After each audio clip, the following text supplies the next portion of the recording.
The main character, Alvilda, is the strongest girl. She is a powerful warrior who brilliantly manages to outwit and defeat the enemy. She believes that the higher you go up the tower, the more difficult it is, and people are damn weak. However, she and her group of guys continued to climb. Millions of hunters died. The loyal guild member who helped them get through this journey exists for her as well as everyone else. And as always, everyone died. Only Alvilda, the huntress of the class, remained. It's not for nothing that her name means battle and victory. This strong girl knows no pity and does not spare her enemies when she fights them. A bloody battle took place. Not for the faint of heart.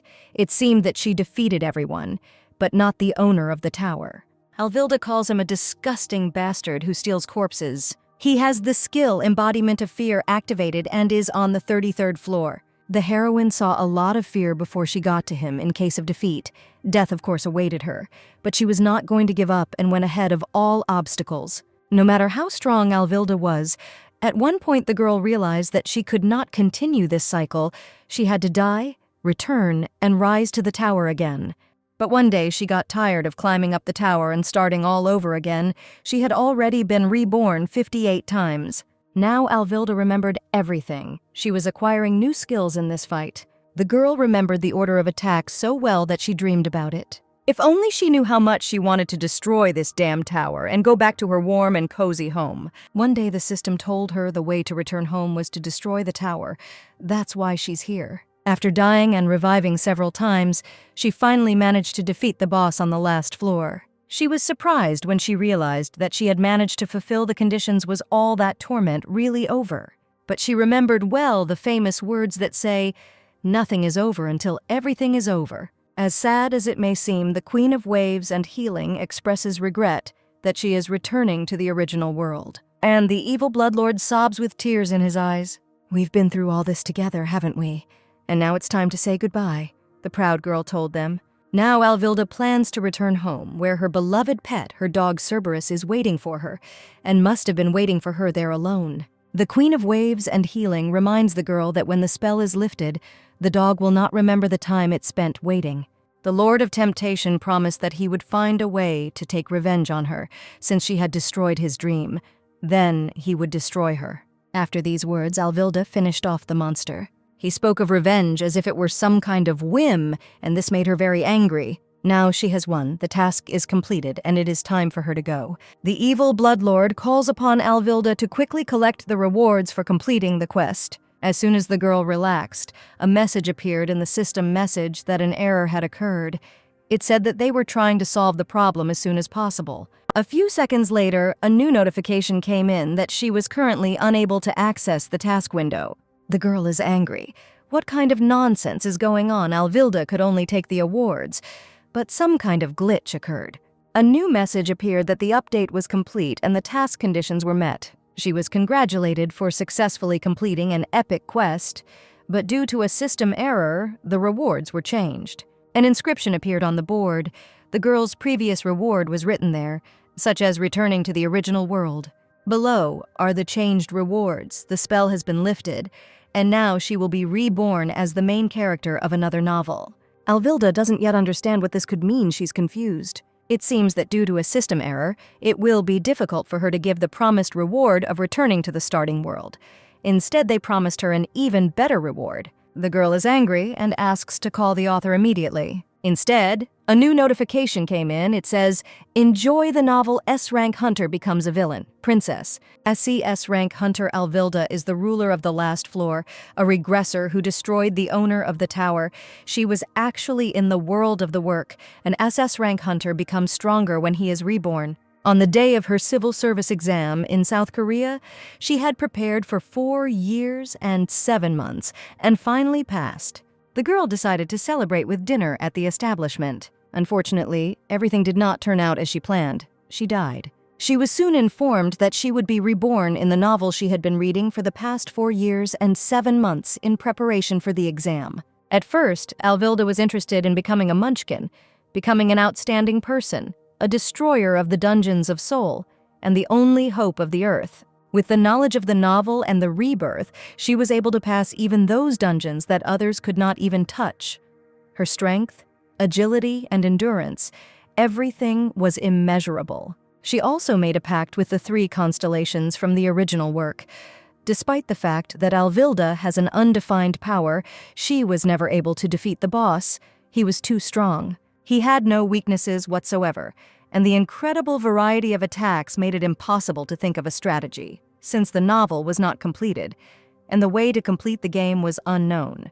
However, the girl succeeded. She managed to develop a strategy for defeating the final boss after 58 reincarnations. The evil Lord of Blood was at a loss. The Queen of Waves and Healing was puzzled. The Lord of Temptation was glad to remain in the familiar world. Alvilda simply did what she had wanted for so long. She just had to return to the original world. But instead of giving her a reward for completing the task, they sent the girl to another novel. She has never read this novel and does not know what will happen in it or what to prepare for. Some details did appear in the quest window. She was reborn as the infamous villain, Renée Marquis, daughter of the strongest warrior in the Ramdish Empire, Duke Murga Marquise. The main task was adaptation. She had a month to complete it. The girl was falsely accused of murdering and hiding the body of Saint Leon Caris. Now she is imprisoned in a dungeon. She needs to find a way out at any cost. Luckily, the quest window gives you a general idea of what's going on. The system is still the same. Only the world has changed. Renée noticed that something was definitely wrong. It was as if there was no strength left in her arms. All her skills were being tested. The system has always shown only the highest level of accuracy. The girl feels that everything was created so painstakingly, as if it was made especially for her. The fact that the system was constantly crashing meant that this rebirth was not planned. Perhaps it was the work of the tower's owner. So his last curse was so strong that it caused all these errors in the system. She knows that there is no point in sitting and thinking in confinement. She needs to do something and complete the task at hand. You need to escape from the dungeon. Then the girl will get out of this body. A new message has appeared. The evil overlord suggests starting to destroy everything around, and the Queen of Waves and Healing advises to be careful and pacify the Blood Lord. The Lord of Temptation also warns that his name cannot be spoken here because this world is connected to his homeland, the Kingdom of Demons. But isn't this just a normal fantasy world, Renée Marquis wondered? His stats have dropped from being able to cross continents to being able to cross a mountain. They are worse than in the underworld, but better than in the past world. The Wave Queen says that she can't use the water revival skill here and is worried that Renée's skills have become significantly weaker. In general, the girl's abilities have become a little worse than before. It will be necessary to understand the standards of this world. Maybe there is no reason to worry yet. The girl is not going to despair in vain because nothing terrible has happened yet. The greatest warrior of the Ramdish Empire, the cold-blooded Duke Marquis, he is the only duke of the empire renowned for his exceptional swordsmanship. For centuries, the Marquis family has raised many swordsmen, but now they are facing imminent collapse. The only saint in the empire is the crown prince's bride. Leon Caris, a lady from the earl's family, disappeared on the outskirts of the duchy. The main suspect was the disgrace of the Marquis family. She's the worst villain of the empire, abandoned by her family, Renée Marquis. Ante Marquis, the heir of the house, is no ordinary fighter. There is a palpable tension in the air when you see him. Kirill Marquis is the second son of the Duke Marquis. The men entered the basement and saw a girl there. As if nothing had happened, she greeted them and wished them good morning. After some time, they began to interrogate her at the table. Ante was interested in who released her from prison. Renée replied that she got out on her own, all because there was no real security. The man didn't believe it, because this requires exceptional dexterity. He thinks that someone helped her. The system window is slightly glitchy, and therefore Renaud cannot fully learn the advantages and some other details about these brothers. Even taking into account that the status windows are full of errors, the closeness with them is still below the baseboard, and the girl was aiming for the title of the youngest favorite, that is, Kirill. She completed the first task, the escape. Now her reputation has increased by 20 levels. Her current reputation is 979. Reno has a new task. She must develop a relationship with her 2 older brothers for the sake of her future. The reward for this will be a partial restoration of the status window. Since she is accused of the murder of Saint Leon Caris, it is necessary to make Renaud's innocence believed, and for this it is necessary to find someone who will believe her. It's time to focus on raising your reputation and mind your manners, and therefore not say anything unnecessary. So why do you think I killed the saint? Asked Reno. Ante Marquise became very angry. He hit the table with his fist. The man decided that Reno was making fun of them. She herself constantly said how she wanted to get rid of Lady Caris, and since she disappeared in this territory, she is the very first suspect whom the whole world does not believe. It is unknown whether they will be able to restore the family's honor, even if they keep her in prison for centuries, and she still dared to escape from it. Ante thinks that the girl hid the body so that there would be no evidence of her guilt, so now she acts as if she is innocent. Kirill had a hard time calming his brother down. Ante believes that envy of Caris is already a motive for murder. But still, the man cannot understand if it is not Renee, then who the hell could kill an innocent person? The girl was promised that if she confessed and told where the body was, then His Highness the Crown Prince could forgive her, at least until the court hearing. Their father had to go to the palace to protect the family. Ante asks to tell how it all happened, if there is even a grain of consciousness left in her. The girl wondered why they were talking about the Crown Prince and not the Emperor, but Coral immediately said that the Crown Prince was personally considering this matter. "Do you still think that His Highness likes you?" the man asked. He said that His Highness had been engaged to Lady Caris for 3 years, and it was time for Renee to get rid of the illusion that she could take her place. So that's what happened. It was unrequited love. Renee loved the Crown Prince so much that she tried to kill his fiancée several times. Everything seems obvious, but something is wrong here. The description of the task says to blame the girl, which means that in fact she did not kill. The system has no consciousness or feelings, which means it never lies, because the content of the stories does not contain lies. But the truth may be unwittingly hidden, then it is really interesting who did it. Now Renee has an idea of what is happening. She asks to listen to her. The girl suggests that Leon Caris could well have escaped on her own. If there is no body, then this is a disappearance. But Caris was supposed to marry the Crown Prince in a month, so it was unlikely that she would disappear of her own free will. Then the probability becomes higher, Renee thought, because perhaps the lady did not want to marry him and therefore ran away. Ante assures that the saint does not look like someone who could throw such a childish tantrum. "How do you live with such a narrow mind?" asked Renee. "With such a kind heart you can't go far." The saint must have suffered a lot, since Ante said that she was very kind. Caris probably ran away because the Crown Prince wasn't that good, too weak to turn him down in the face, so she decided to run away. Renee looked at Kirill with a sly look and said to him, "So why don't you go see the Crown Prince?" Her relationship with Kirill Marquis increased by 10 points. A girl wants to be trusted. Isn't it a given to trust and help a family member at least once? Ante would have believed her if she had shown at least once that she could be trusted. Their family had already given her enough opportunities, time after time, hoping that one day the girl would come to her senses. Since this is the case, the girl can't do anything. But she asked to give her one last chance. If they give her a month, she is ready to prove her innocence. Ante was outraged and wondered whether he should believe her. And the girl thinks that he is worried that she will be right. She's flattered by this. She smiles because she is confident in herself and her abilities. Although the man frowned, he decided to give her one last chance. And if she proves her innocence, he will do everything in his power, even put his name on the line. Kirill is a witness to his words. This became a special task that appeared in the notification. She made a deal with Ante Marquis that within a month she would prove that she did not kill the saint. The man will fulfill one of her wishes and the relationship with Kirill will improve. But Renee thought, why won't they improve with Ante? Even though her innocence will be proven, the attitude towards her will not improve.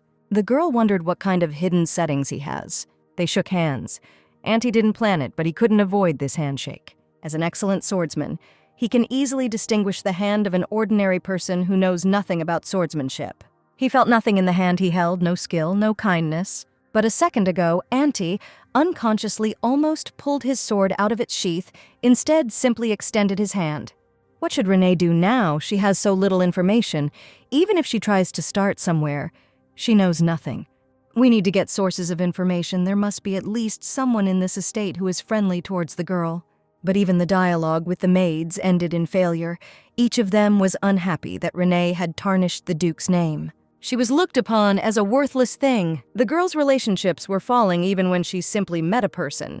She decided to give up trying to get information from the estate. The estate is so big that one can get lost. Renee asked one of the maids to tell her how to get to her room. She helped her without any problems. Compared to the treatment she receives, her room is much better. The first thing the girl decided to do was change her uncomfortable clothes. She went to the closet. Opening the doors, she saw luxurious dresses and jewelry inside. Renee, of course, assumed that the Duke was rich. He was a duke after all. But she doubted that he would spend so much on things for a noblewoman. With such a state, he can easily buy any information. The evil Bloodlord has his grandfather's sorcerous powers, and the Temptation Lord has his grandfather's skills. But now, after balancing the characteristics, the combat transportation skill was activated in the midst of the battle, causing the death of Renee's direct subordinate. The girl thinks that she needs to stop using skills. Now she can kill someone like before, and maybe she can be reborn. We need to act carefully. First, make sure that the saint is alive. She could have escaped or been killed, but no one knows for sure. If Karis is alive, then you need to confirm this. If she is dead, then find the killer and complete the task. The Queen of Waves and Healing says that if the girl had her thing, she could track down the saint. Renee had to go, because she wouldn't get any information here, even with money. The Wave Queen is worried if it is safe, and the girl is surprised by her excitement, because she was able to clear the tower and is able to cope with this task. The evil Lord of Blood laughs at the fact that everyone who meets her is in danger. The Lord of Temptation laughs loudly at this. It would be nice to go to the place where the saint disappeared, if only to know where it is. But Renee is not going to give up. In this world, even nonsense can be useful. The girl came to Auntie Marquis's office to get a report on what happened. And if he doesn't want the family to be branded as suspects in the murder of a saint, then he must help her. These are the conditions Renee put forward to him. He agrees to give her a report if she has security with her. These are his conditions. They will only get in the way, the girl said. Then the man replied that only one accompanying person could go. Renee asked if it wouldn't be easier for him to poison his closest guard with her, and the girl also demanded a carriage. Soon they arrived at the place where they last saw the saint. It is the outskirts of the Duchy of the Marquise. According to a report 10 days ago, the saint disappeared while providing healing services in the slums. It is still unknown whether it was a kidnapping or a disappearance. Behind them, Priest Melson called out to him. He didn't understand what was going on here. When Renee saw him, she thought the priest looked like he was doing something very fancy. She told him that she had come to find the real criminal and offered to cooperate. The priest knows everything, but Renee said that someone else is to blame, and what they say about her is not a fact because she did not kill the saint. He has no evidence or witnesses, and since he is unable to find the saint, he is unlikely to succeed in this matter at all. The girl smiled and asked, "I hope you understand that I want to cooperate with you, all for the common good." She has these thoughts in her head. I'll just extract the information from them and conduct the investigation myself. The priest refuses to believe the young lady. Apparently, her sincerity is in doubt. Renee even brought a donation for those people who were concerned about what was happening. The man's manner of communication immediately changed. He began to speak more softly and apologized for not immediately discerning her sincere feelings. He asked how he could be of help. The girl asked if he had any of Leon Karis's things, and the priest handed over a prayer book that belonged to the saint. This is the only thing he has left of her. This prayer book simply exudes sacredness. Now Renee wants to quickly inspect the tent in which the saint is staying. When the girl entered it, she saw that it was clean and modest. The guard followed her into the tent, flattered that Renee had turned to a priest for help. The man recalled that when the archbishop declared Leon a saint, she splashed champagne in his face. Renee realized that this body had a very rich life. Then the archbishop told her that she had committed an unforgivable act. But people still didn't believe it, and the man's actions were in vain. It was a misunderstanding. The girl asked the guard to go out and wait outside.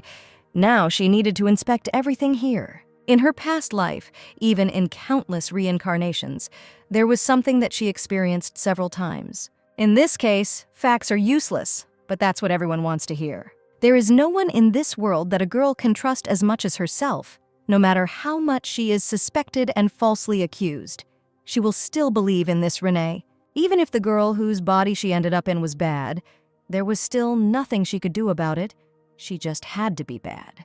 But from this moment on, Renee Marquis will never doubt himself. The girl completed the task. She found someone who would believe in her innocence. The archbishop came to Siadin Ansirad.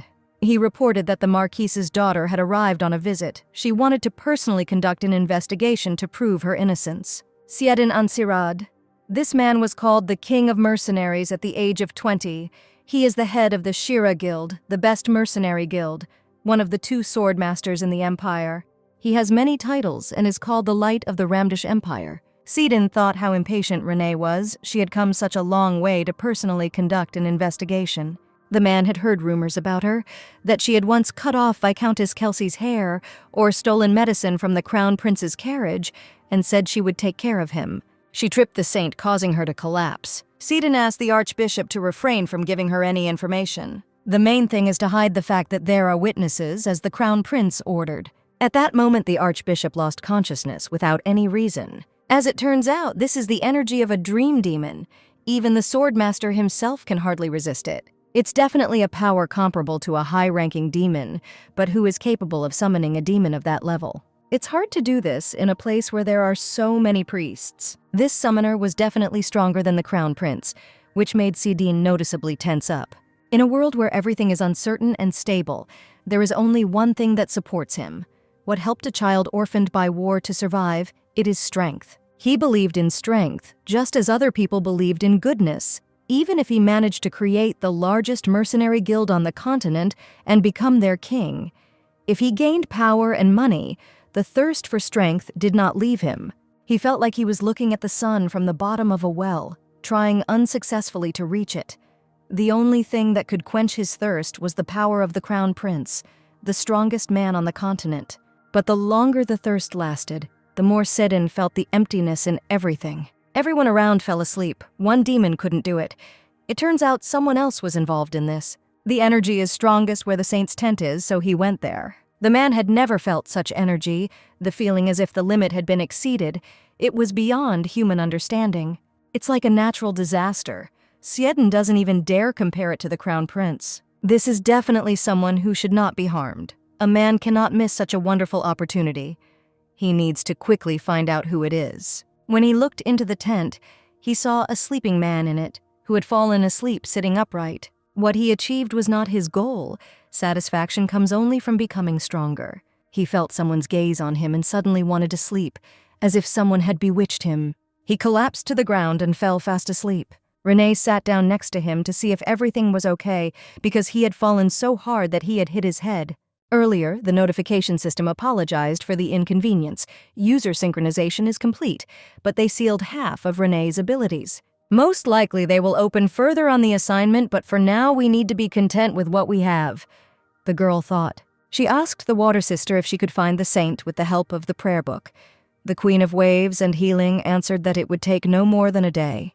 And she asked the old tempter to call the sleep demon here so that everyone would fall into a deep sleep and not create problems. But wouldn't this be problematic in front of the priests? In any case, Renee decided to invite the priests to the quiet hour.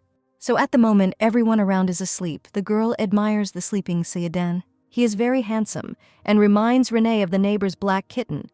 And the Queen of the Waves also admires the appearance of Sidin Ansirad. There is something special in his eyes. They are magical, which attracts attention. The evil bloodlord says that Renee is a true connoisseur of beauty. The Lord of Temptation joined the conversation. He said that he took her tastes into account when summoning demons, hinting that she was crazy about handsome men. Renee is irritated by their constant comments, and why does the system even have a private chat? Thanks to the system, the girl learned the characteristics of Sidin Ansirad. They are quite high. It is not surprising that the demons had a hard time. The Lord of Temptation offered to kill the man right now. Renee decided to leave the handsome man alive for now because she really likes him. Because he is the first one whose attitude towards Renee is not negative. He must be not only cute and sweet, but also obedient, the girl thought. Judging by his attitude towards her, he is not the type of person who judges others based on other people's words. Judging by his titles, he has a lot of information, and since he is a swordmaster, there is no need to worry about him falling and dying. She decided and said, "Now he will be mine." The evil bloodlord didn't quite understand what this meant, but Renee clarified that she wanted to subjugate him. He was the perfect human companion. The evil bloodlord became very angry. He demands to kill the guy immediately, but the girl stands her ground. She asked the old tempter if he had come up with anything, and he gave her the report of the dream demons. It turns out that there are witnesses. The fact that these were orders from the Crown Prince and this guy angered the girl the most. She read the information so quickly that she hit Sidin hard with her hand. His nose turned red. It looked like a fracture. The Lord of Temptation thinks that it is quite possible that the guy will die from this. The evil Bloodlord supports this option. The Queen of the Waves scolds her for attaching great importance to the appearance of a companion. Their chatter got on the girl's nerves, and she blocked them. A second later, Renee freed the Water Sister because she needed her help with the treatment.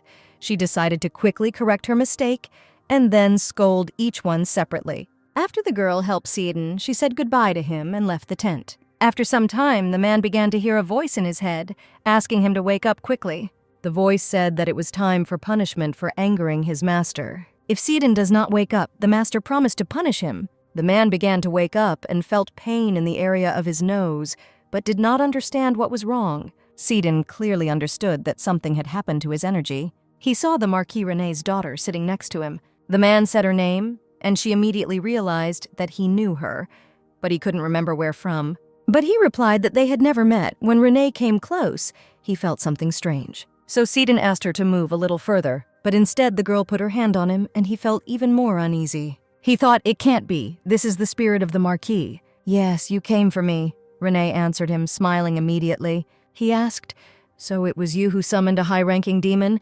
She thought he had a high wisdom stat, but still he was a bit stupid. So you carried out the Crown Prince's order? The girl asked, and he replied that he did not understand what she was talking about. She grabbed him by the throat. His lie made her angry. Renee was worried that the guys hid everything and pretended not to know. The girl said that the saint was not kidnapped at all. She left on her own. So there was absolutely no reason to keep her in prison. The man replied that the Crown Prince believed the saint had left because Renee had threatened her. Since this happened, the assumption is reasonable. But the lady claims it is not true. The Crown Prince thinks otherwise, because the bride disappeared right before the wedding. Perhaps he simply lost trust in everyone after the disappearance of his bride, or the reputation of the bride is so important to him. Sidon heard that Renee had been in love with the Crown Prince for a long time, but listening to her, he understands that most likely she hates him. She claims that she cannot like the man who imprisoned her. The Crown Prince and the Saint are known as the couple of the century, but in reality, it is different. Their engagement is nothing more than a business relationship. The engagement happened only because it was necessary, Sidon said, and the girl rudely replied that she had guessed about it. She wondered why the man told her about it. He just smiled at her. If this is true, then Renee's assumptions are consistent. The Crown Prince wanted to exclude all circumstances in which he could be suspected of kidnapping and murdering his wife. He had a lump in his throat, so he got rid of it. Now that Renee had figured everything out, it was time for her to leave. Sidon suddenly asked if she was a demon. The girl answered, a human. So how did you manage to achieve such a state of body? The guy asked. This is a power of incredible proportions. No matter how you look at it, an ordinary person cannot possess such energy. She is not just powerful, she is a very dark force, as if harboring an old grudge. The girl replied that one only had to die 58 times or try to save the world, and Sidon opened his mouth in surprise. But he heard that the lady had never held a sword in her hands before, so it was strange for him to hear this. A power like hers could unite an entire continent, and to Renee's surprise, the man said that he would serve her as his teacher. Sayyidin Ansirad has so many achievements that he has become known as the light of the empire. He received both hatred and admiration because he is a commoner of unknown origin. The only thing he's interested in is the way of the sword. Sidon was driven not by contemptuous or, on the contrary, admiring glances, but by the desire to expand the boundaries of his capabilities. But even the Crown Prince, who is considered the strongest, was not enough for him. He was overcome with boredom when he had lost his purpose and nothing interested him. But one day he saw a light that illuminated his forgotten aspiration. This light is Renee Marquis. An unexpected turn of events has occurred. Sidon Ansirad asks Renee to accept him as a student and teach him everything he knows. The girl thought about it. She had never done anything like that, let alone beat students. No matter how much time it takes, the result will still be the same. It is certainly difficult to live alone, but Renee does not want to take responsibility for others. She thought it over well and refused his request. Her relationship with Sidin worsened by 100 points. The man asked, "Don't you like me?" She replied that she just has her own path and doesn't like to take responsibility. He looked at her with very pitiful eyes, and Renee froze. He has eyes like the cutest Cerberus in the world, so the Queen of Waves and Healing advised the lady to listen to him. Sidon admitted that he is currently experiencing difficulties. Even after training hard, when he meets the Crown Prince, who is considered the strongest man on the continent, he feels nothing. But when he saw the lady, something inside him awakened. Renee was stunned by what she heard. And Sidon keeps repeating, "Teach me." The man also claims that for the first time he feels like he wants to compete with someone so much. If she does not accept him as her student, he will help Renee financially and morally. Sidon promises to give her everything she wants and do everything she orders. The girl thought he was a good candidate for a source of information and still accepted him. So she got her first student. She received a new notification to increase her relationship with Sidin Ansirad to 500. Since he now had to help Renee, she decided to ask him for something. The lady asked him to tell her more about the Crown Prince and the Saint, if it was not too much trouble, since he was following the Crown Prince's orders. But Sidon replied that he was not going to hide anything from her. After all, Renee had become his teacher. He had not sworn allegiance to the Crown Prince. Before telling her anything, he advised her not to start a feud with the Crown Prince because he had political power. Renee likes it so much that the man worries about her. He really is like a Cerberus who protects his mistress. Sidon told her what she had guessed. St. Leon Carius had received the favor of Beloit and was considered an incarnation of God. Thanks to her strength and character, she is loved by everyone in the Empire. After the engagement with the Saint, the Crown Prince gained great support from the people of the Empire, and every effort was made to maintain the engagement. He was not against bloodshed to extinguish the slightest spark. However, under similar circumstances, the Saint disappeared, and there was also testimony from a witness who saw her disappear. No matter how much Renee thought about this story with the witness, one thought wouldn't leave her. The last witness was the junior priest. He served Leon Carius, who was struggling with something. Perhaps it was a revelation. There is also the fact that the Saint spoke in a dream about the need to leave. She was tormented in her sleep, and kept repeating that if she didn't run away, she would be in danger. After this, the Saint disappeared while the priest was sleeping, and he then reported this to the Crown Prince. If Leon was a saint, wouldn't she be able to protect herself with holy power? The bride ran away right before the wedding, saying it was dangerous and that people might start looking at the groom. The Crown Prince is concerned about this situation, and there are also rivals. A princess supported by the emperor and the nobility, Eden von Ramdisch. In fact, she is the only rival and political opponent of the Crown Prince, and at the moment there are only 2 members of the imperial family left, not counting the emperor. Renee told Sidon that she had been reincarnated 58 times in the Hunter's novel and then transported to Shoujo. To eliminate the moment of murder, she must find the Saint and show that she is alive, but it would be strange to return her to where, as she said, it is dangerous. Sidon's gaze hung on the girl. He didn't understand how the rumors could be so false. But Renee is here to prove her innocence. Now she understands that perhaps the Crown Prince is involved. The man took her hand and kissed it. He asked her to teach him how to solve this issue. The girl said that it was not difficult. You just need to meet with the Crown Prince and talk. But Sidon is sure that he will never listen to her. Renee replied that she prefers physical communication. Using force was a good decision, the boy thought, because the Crown Prince could never compare with the lady. It looks like a threat, but it is not a threat to his life. As Sidon said, the Crown Prince will completely ignore Renee's words and any meetings. However, if you invade the imperial family, then everything will become more problematic. But the girl really needs to meet the man who accused her of committing a crime without any evidence. Getting to a person who doesn't leave his house is actually easy. You need to set his house on fire. The lady and Sidon got into the carriage. He decided to ask her why she decided to take him to the Duke's estate. Renee replied that of course it was because of the assignment. The guy doesn't want the lady to be burdened by his studies. He learns by simply being around and watching her. She claims that she is not burdened by him at all. He need not worry. It's much easier for Renee to understand the situation when Sidon is around. He thinks that it would be better if he were not there, because the lady is the famous daughter of the only duke in the empire, and he is an insignificant commoner. And just by taking him with her, Renee had already done a lot for him. Sidon thinks that the fact that the lady takes him with her to the temple means that she wants to be friends with him. The aristocrats do not treat the commoner swordmaster very well, and the Marquis family is famous for its swordsmanship, which makes things even worse. Sidon did not want to get involved with him, so he refused the title of Marquise and remained a knight. The girl thought, It's not just about Sidon's skills. They probably fear that if he gains more influence, they could be in danger, so they are trying to undermine his authority and get rid of him by any means necessary. Even Renee herself is familiar with this. Many people feared and respected her power, but at the same time expected her fall. Sometimes they tried to trick her into paying attention, to use her, and then betray her and ruin her reputation.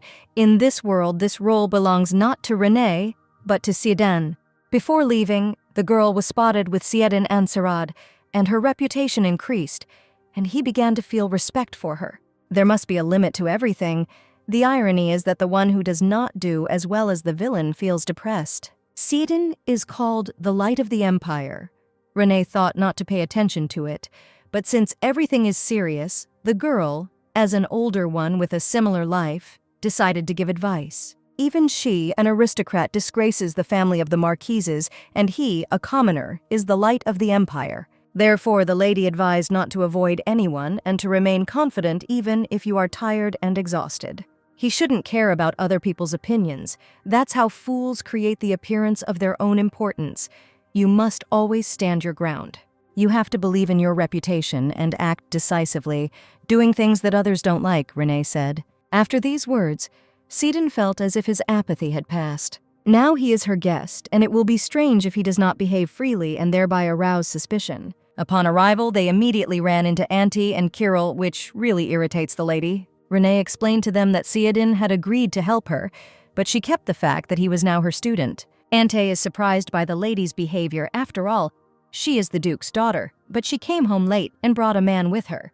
The girl stared at him.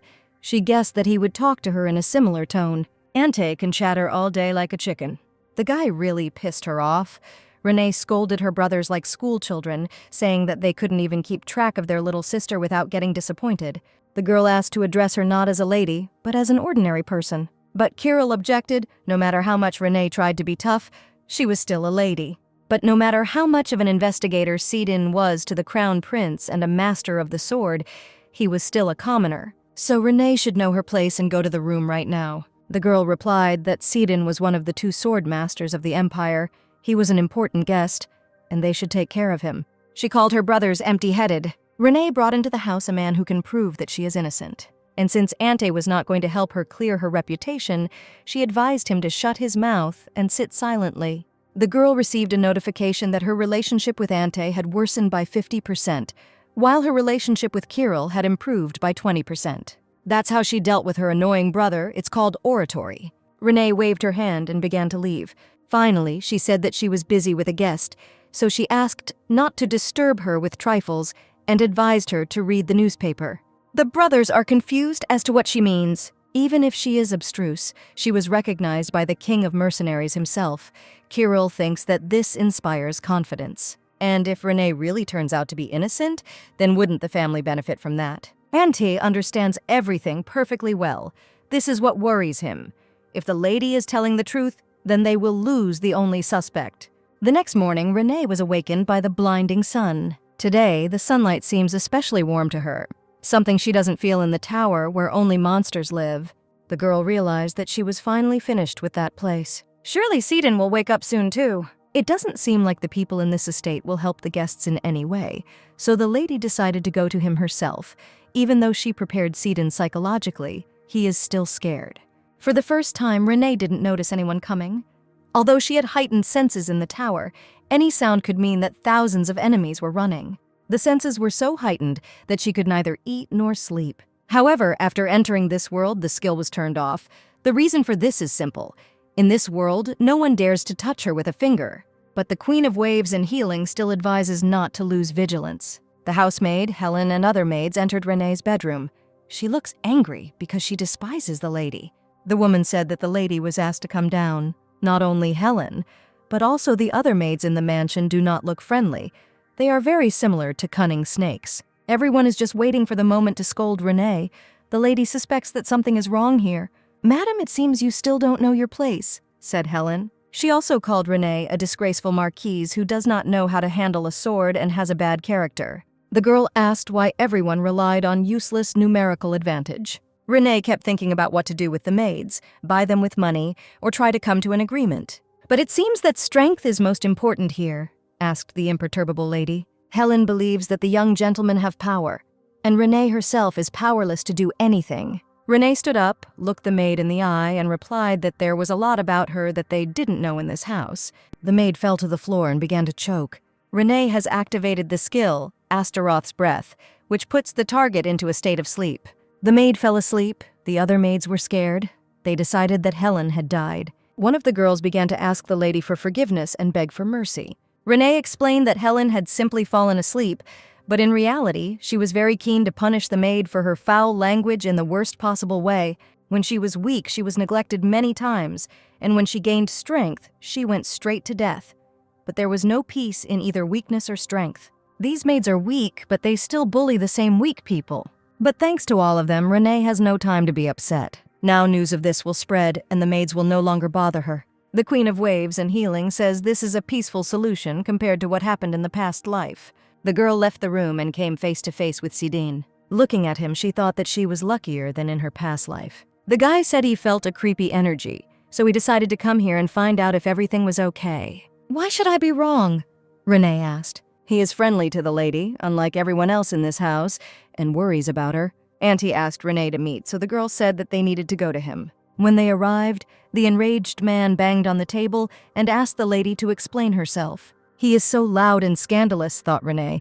She doesn't understand what he wants to achieve by shouting. Auntie demands that he explain the newspaper article about the saint's escape, as if he himself cannot read. The man grabbed his head. How dare a lady spread rumors about the crown prince? The family may have problems after this article is published. Renee believes that the Duke is so emotional because he is hungry, so she offers him something to eat. She assures that she will prove her innocence. The priest's testimony is true, only his name is made up in the article.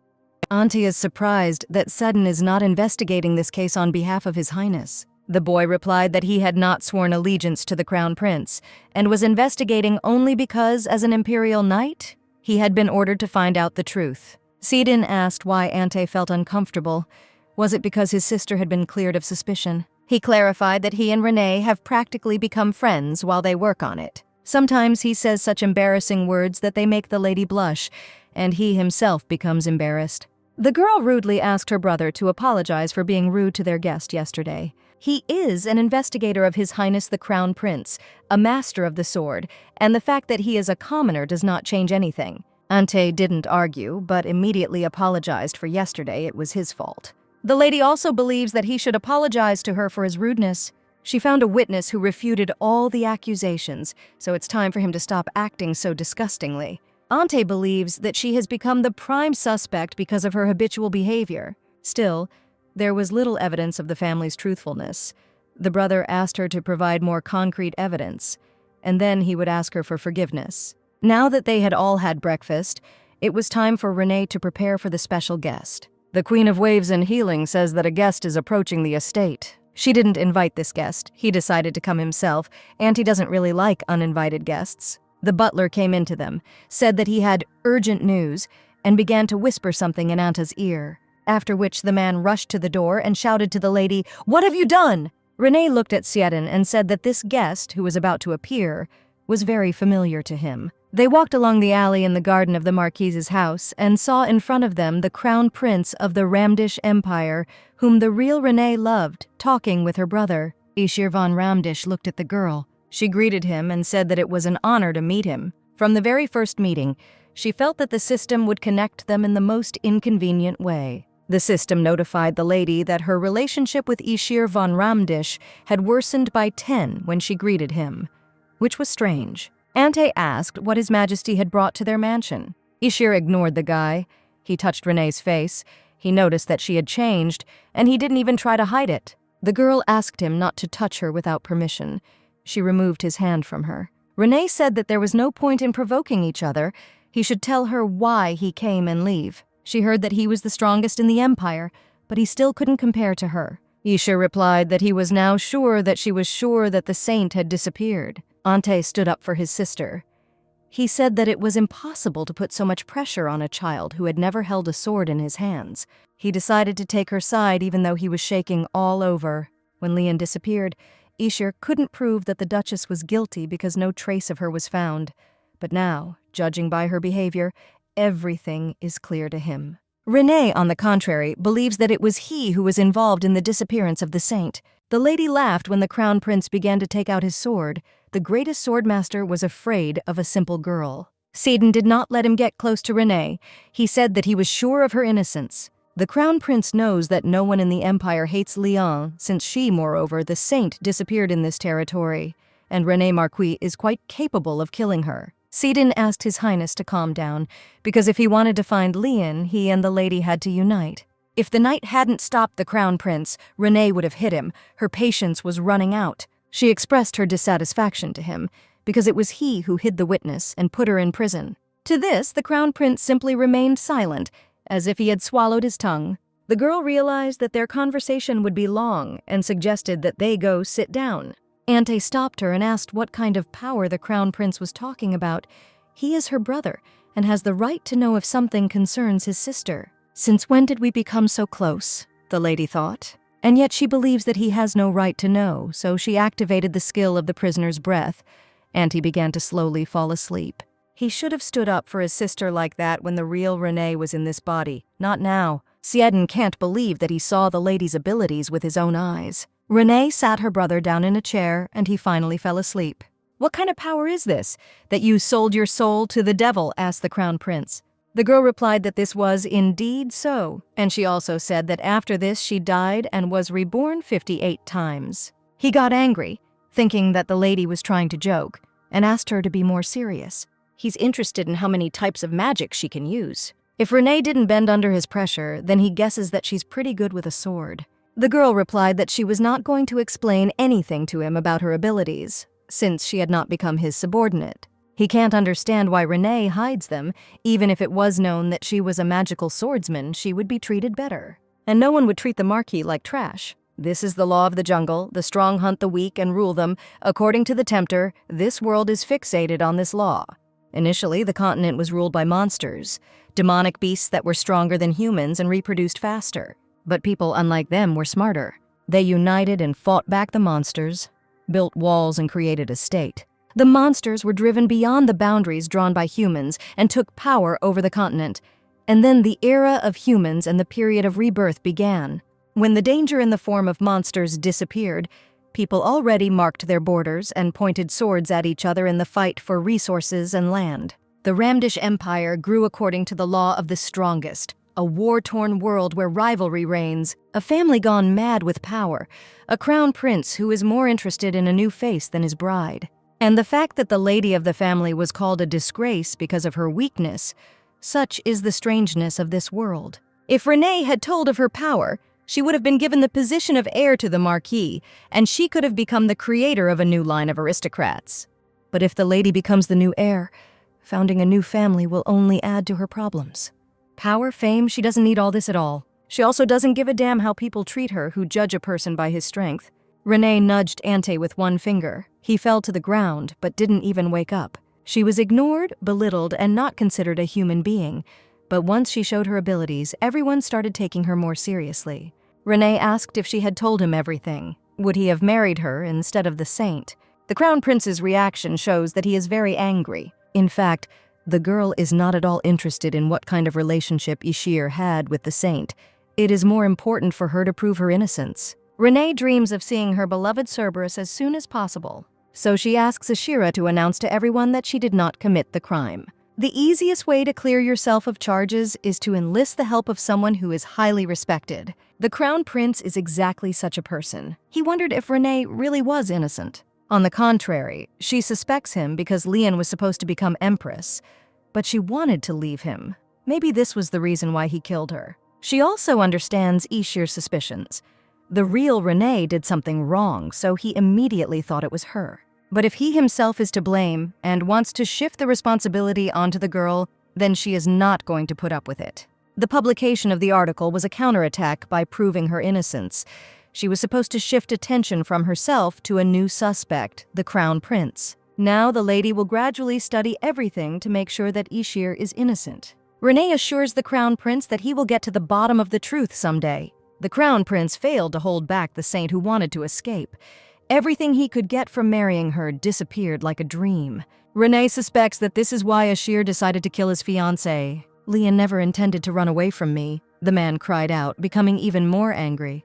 The lady claims she has proof of her innocence, and she is not sure he does. She noticed that his aura fluctuated depending on his emotions. If he were a criminal, this would not have happened. She wondered if maybe she should believe him. Renee relaxed a little and promised to withdraw the article if the Crown Prince dropped the charges against her. To which he replied that even if he was investigating and was responsible for it, he needed convincing evidence of innocence. Then will this be enough? The girl asked and put a note on the table. There is evidence that this is the place where the saint was last seen, which means that she is alive. The reason Renee is the prime suspect in Lian's disappearance is because she disappeared within the Marquis Duchy's territory, and while the lady was in the dungeon, she was seen elsewhere. And since the saint is still alive, Renee is not a criminal. The Crown Prince is very agitated. He is interested in where the lady got such information. The lady is not going to tell him. The main thing is that if they can really find traces of Lian there, the charges will be dropped. The Crown Prince asked Renee to wait here, as if he wanted to take back the information she had obtained. Of course, the lady was not satisfied with this option, and she did something that again made Ishir surprised. The sheet of paper with evidence that the saint was alive began to disappear in his hands as if by magic. The lady grabbed his hand and looked at him menacingly. The Crown Prince's head had only one question: what happened? Was it magic? Now the man is aware of her abilities. If the lady wanted to kill the saint, she would have been dead long ago. Renee advised him to compromise and cooperate. Now she needs to get ready, so they decided to go to that place in 2 hours. And if the Crown Prince disappeared during this time, the girl threatened to tell everything to the princess. Siadan Ansarad asked the lady to stay for a moment. She had just held His Highness's hand, so the boy took a handkerchief and wiped her hand. Ishir saw this and asked Sidan since when he became Renee Marcus's pet dog. The Crown Prince does not know that the lady promised him that he immediately changed his attitude, but assures the guy that he will regret it. To this, Sidan replied to the Crown Prince that Renee was very different from him, and it would be insulting to compare the lady to him. "Get ready to leave," said the guy and left. A few hours later, they left the territory of the Marquises and set out on their journey. Everyone knows that Renee never leaves the Marquis's territory except for banquets. But she says that you can't live your whole life only in your own territory. It's surprising to hear this from her. Nobody really knows anything about her, just like she herself, about the real Renee. Renee has many hidden sides. She is not just a stubborn villain, and the more the girl learns about her, the more complex she seems. The girl feels embarrassed that she is changing her tastes, but lately she has only worn dresses. The lady told the Crown Prince that she no longer loved him, and once this was over, she would no longer see him. Now she promises to pretend that she never loved him. He can calm down. Ishir asked the lady what she would do now. Would she really latch onto someone else? Maybe Sidan? The Crown Prince said he was a good knight and his subordinate, but he fluttered around her. Renee is irritated and advises the man to focus on his own life and not follow others. She galloped forward and caught up with Sidan. She enjoys being in his company much more than the annoying Crown Prince. The guy said that they should arrive at the place in a couple of hours. The lady thinks that they are riding very slowly. If anything, it is all because of Ishir. He is wasting time, dragging the knights along with him. The more time passes, the more unclear it becomes to her why the real Renee liked him at all. She said that people like the Crown Prince should be avoided, to which Sidan replied that if she ordered it, he would get rid of him. And the girl thought that if she had wanted to, she would have removed it herself long ago. The knight noticed that Renee looked more restless than usual. The lady said that everything was fine, she was just making things up. At this time, she activated a new skill, the Blessing of Water. It removes all accumulated fatigue. The girl rushed forward at full speed. The main task had already appeared a long time ago, but the epic task that ends the stay here had not yet appeared. It is this epic mission that will send Renee back. Maybe the genre is different now, or first you need to complete a preliminary task, just in case she tries harder. But still the task for returning did not appear. At such moments, a lady cannot help but worry. The evil bloodlord advises that when you are anxious, you should think less and focus on physical activity. Renee believes that the old man is absolutely right. He needs to focus on proving his innocence. Although it is almost impossible not to think about it. I need to do everything possible to avoid getting stuck in this world forever, the girl thought. The note she had the name of the last place the saint was seen. It was a simple, ordinary place. That's where she should be. The Crown Prince was informed that the person who took the saint home had been caught. Renee thought that if the prince's men had not been here, they would have quickly found the saint.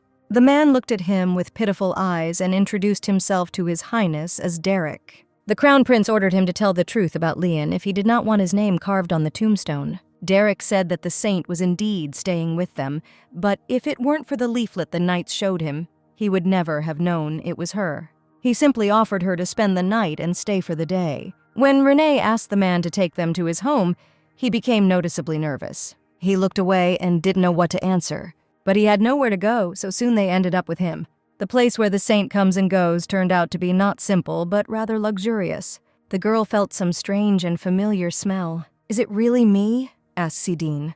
Renee replied that he smelled of lavender, and this smell was completely different.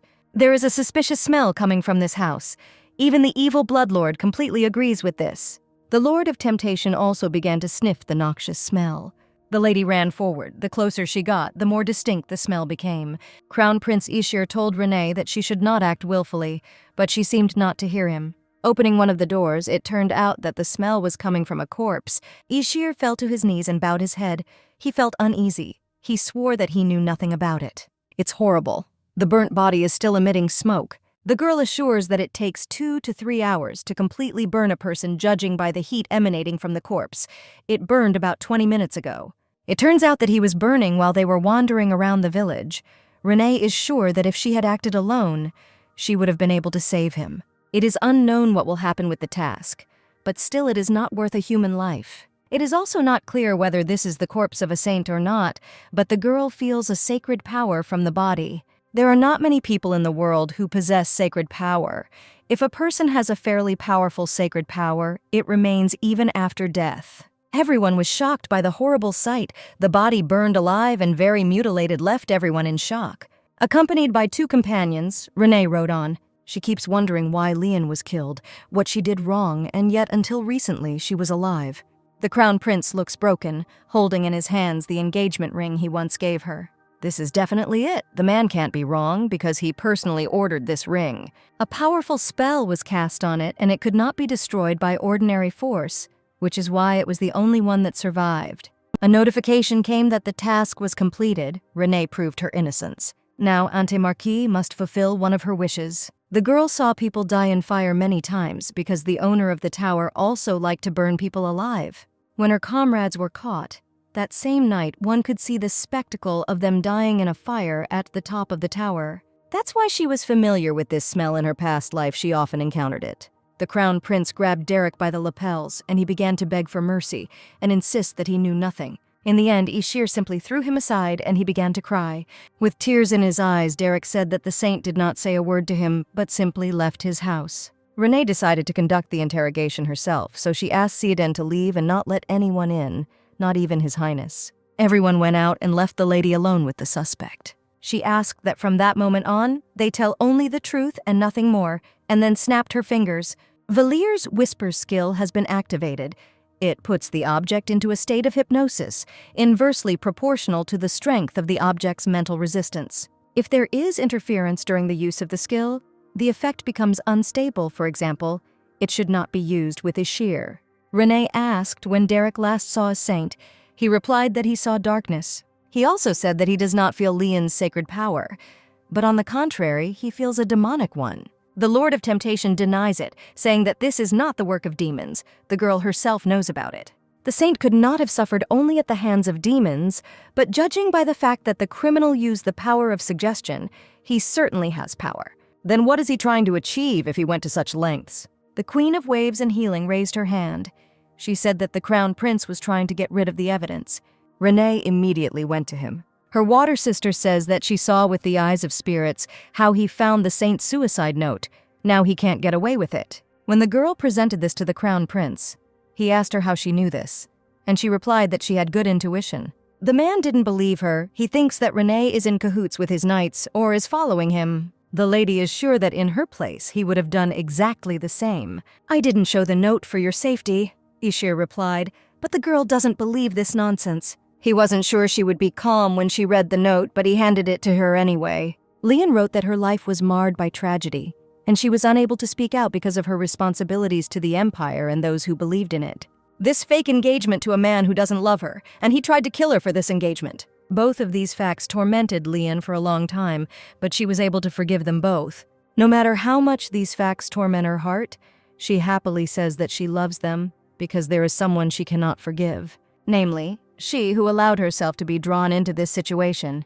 When Renee read all this, she grabbed her head. She said that now she and the Crown Prince were in the same boat, but this boat was going down. If they find out about this, it will be the end for both of them, as well as the girl's mission. Failing a few side quests won't hurt Renee too much, but it's hard for her to imagine what will happen after failing the main quest. Moreover, the reward is something that she really needs. She tried so hard to get this book. The girl is one of those who are used to going straight ahead. Ishir convinces Renee that Lian couldn't have done such a thing. She was stupid. Very stupid. The girl also believes that someone else set this up, and there is danger in this, because that person is clearly against them. The Crown Prince said his knights were good at keeping secrets and he would not make any statements until the identity of the body was confirmed. Then Renee suggested checking to see if rumors would spread about the note. It's a trap to make them accomplices. That's exactly what the lady thinks. She asked if he hid the note, trusting his people, that everything would be according to his will. Renee is confident that it won't be long before the entire empire knows what's written in this note, so she proposed a bet. Ishir accepted it. At the same time he would test his knights. If he won, then she would be in his debt. The girl doesn't think that it will take much time, especially since his knights are already on their way to them. One of them reported that everyone was only whispering about the saint's suicide note. The knights look at her with distrust. Her reputation has fallen, and if she does not take action, it will continue to decline. She won the bet, but she is not happy at all. She needs to unite with Ishir von Ramdish and win his trust. This has become a new task. Lian's note became known to everyone, and Renee returned to the Duke's estate. As if she was trying to escape, she wanted to stay, but Ishir insisted that she return home. And Siedin and the Crown Prince went to the Imperial Palace to find out what was going on. Kirill knocked on the girl's room and asked permission to enter, of course. She allowed him to do so. The boy came because his father told him to tell her that she was cleared of all suspicions of murder. Now their family is being called to the capital. It looks like someone is going to go ahead. Kirill is angry because of this. He tore the pillow apart. He said that Auntie loved Lian. That's the whole point. He suffered from unrequited love for 10 years. Renee thought that he loved the real Renee. Now it's clear why Ante is so angry. He thinks his sister is torturing his beloved Lian. How strong must his love for the saint be to consider his sister her murderer? Lian was engaged to the prince, which is why Ante couldn't do anything. The task says that some kind of misunderstanding will soon happen. It is not clear whether it refers to Renee's mockery of the saint or her death.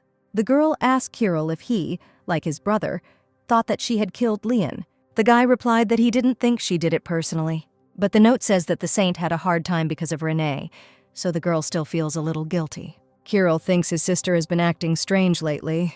He thinks that she just doesn't remember a lot of things, and her ardor has also diminished. The guy reminded her that she had never said before that she wanted to kill the saint. He is shocked because he doesn't know who this girl really is, so he is still surprised by her behavior and considers her a sister. Renee asked to tell everything in more detail, which means she didn't talk about the murder. Kirill began to remember that it wasn't she who sent the killers. It's just that everyone around her thought so. He looks at his sister and doesn't understand why she pretends not to know anything. The saint is the guardian of the empire.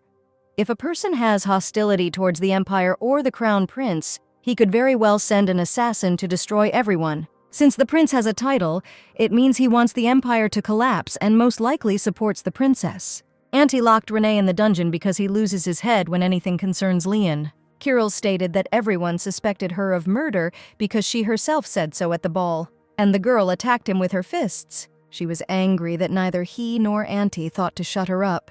They could have made more of an effort to stop their sister from behaving so stupidly. According to Kirill, Renee took on someone else's sin. Her family never took her seriously because of her weakness, so she was afraid that this would happen in society. Perhaps Renee wanted to prove that she was strong. So she distanced herself from everyone, and she remained the same little girl who never learned to defend herself. Surprisingly, the system reported that the girl's relationship with Kirill Marquis had increased, although she said that he watched her indifferently and did not raise her properly. Renee understands that he knew how they treated her here. It's not surprising, since he came himself to convey his father's words. The girl suddenly felt sorry for Kirill and she stroked his head. She just wanted to praise him, but he felt like a little child. Now they have to take responsibility and solve the problem, she asked the guy to help. She smiled and called him cute. Even if they don't succeed, the girl thinks it's still worth trying. Only in this way will Renee, having returned to her body, be able to leave this family without regrets. Now the action takes place in the mansion of the Duke Marquis, in the capital of the Ramdish Empire. The lady entered the room. It was huge, like the Duke's entire estate. But that was not the main thing now. The main thing is that after Kirill's words, she remembered something. Those who find themselves in unfair situations need to speak out. But Renee didn't have such people.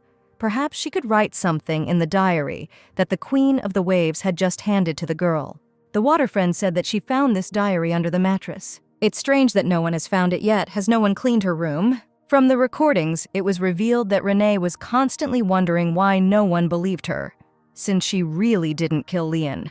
It looks like this was written before she was locked in prison. The diary also states that Renee regrets lying when she said she sent Leon poison, and that if she hadn't said that, Talia would have continued to look down on her. The lady wondered who this Talia was that was inciting Renee to do bad things. Then came the notes about how Leon began to irritate her because she pretended to be kind. And what did Ishir see in her? She looks like a fool.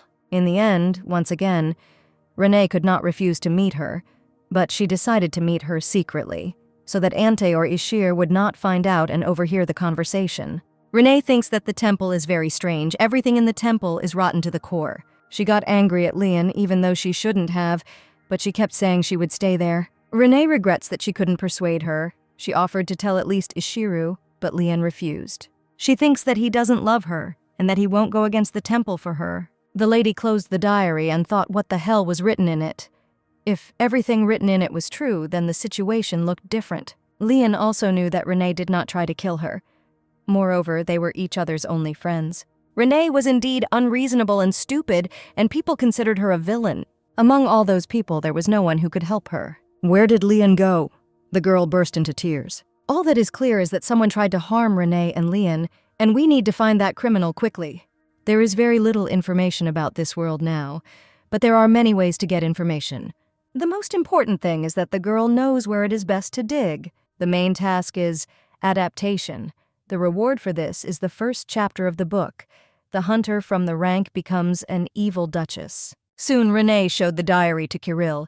It was an adventure in a sense. The girl doubted that he would believe even after reading these notes, but he did, although it is very difficult to believe. Kirill said that Renee had tarnished the family's reputation, and his goal was to get rid of that stigma. He was a little annoyed, but the girl thanked him for believing her, and he melted. But if he had believed earlier, everything would have turned out differently. Renee suggested throwing a banquet where she could prove her point. Kirill replied that only a father or brother could organize such a banquet. All he could do was have tea. The thing is that the father values his brother more than them.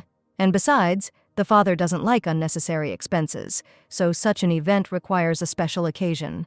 But Renee asked Kirill for a banquet that would be attended by the heads of the lands and influential aristocrats. In other words, this event had to be attended by as many people as possible to see her. This is the only way to calm the rumors about Renee a little. For example, achieving the highest level of swordmaster would be a special event, and the father would agree to host the event, Kirill said.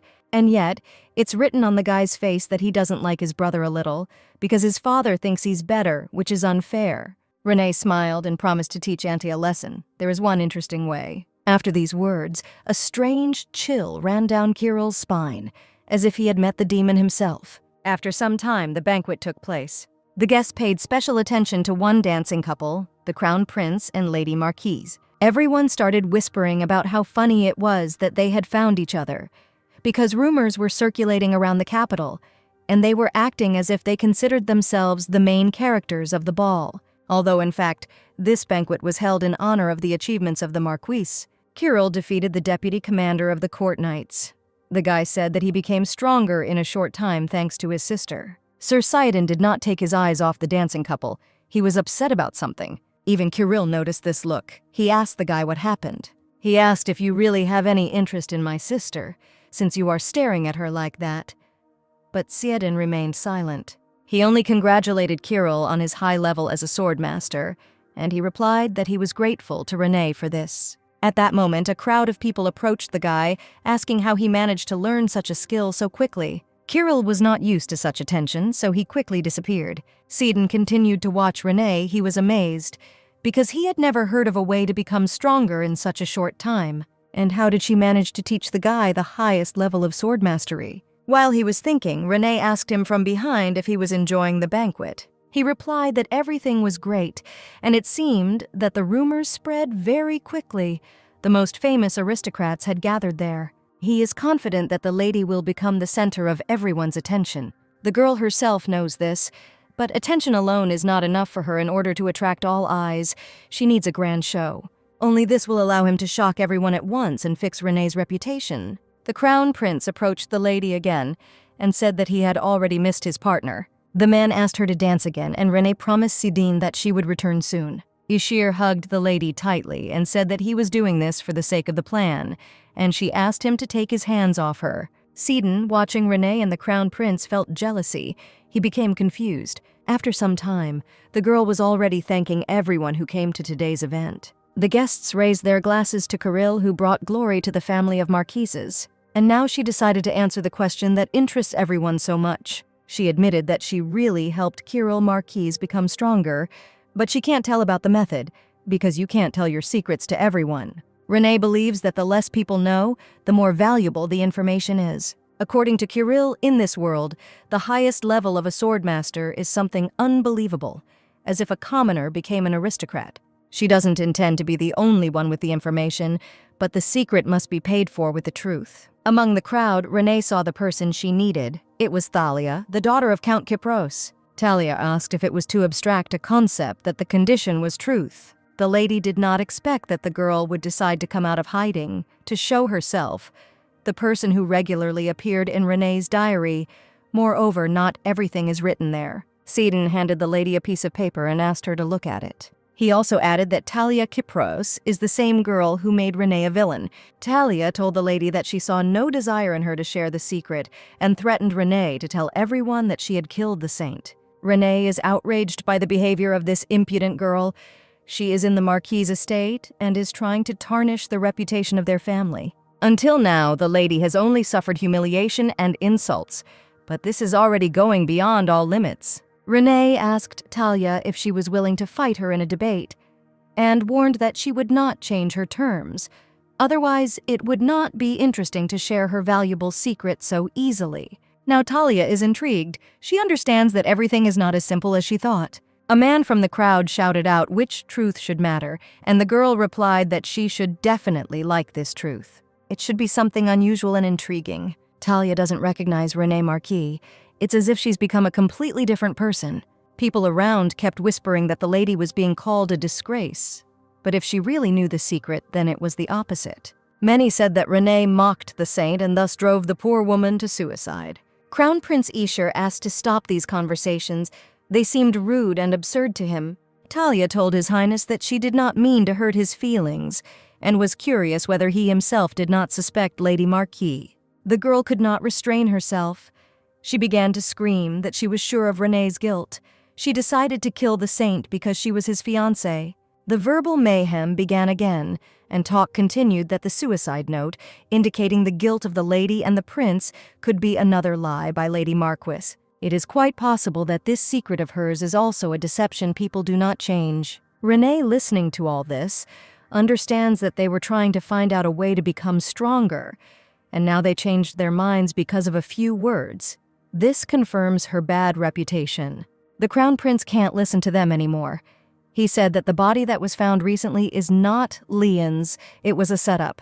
It was not intended to be revealed here, but he asked that his words be taken into account to calm the false rumors. The man also said that the court magician examined that body. In life he had black hair, and Leon had light brown hair. In order to deceive everyone, they used a missing person. Renee added that unfortunately they have not yet found the criminal, but there is a suspicion that he is still connected with the kidnapping of the saint. The saint was loved by everyone around her, so it is unknown what caused her abduction. This is known only to the one who tried to kill the poor thing. Lady Marquis suddenly turned to Talia Cypros to ask if she was the one who sent the assassins to Leon.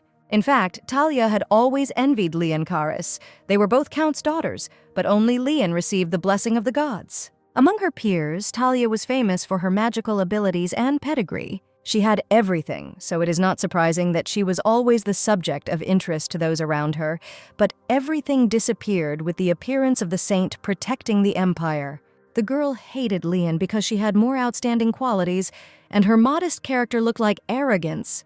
The people did nothing but praise the saint, while in Talia's eyes, her behavior was empty and unnecessary. When Lian's engagement to the crown prince was announced, it completely finished the girl off. Everything inside her seemed to turn over with anger. She didn't understand what good he found in this hypocrite. But Talia couldn't do anything. She understood that nothing good would come of touching the saint.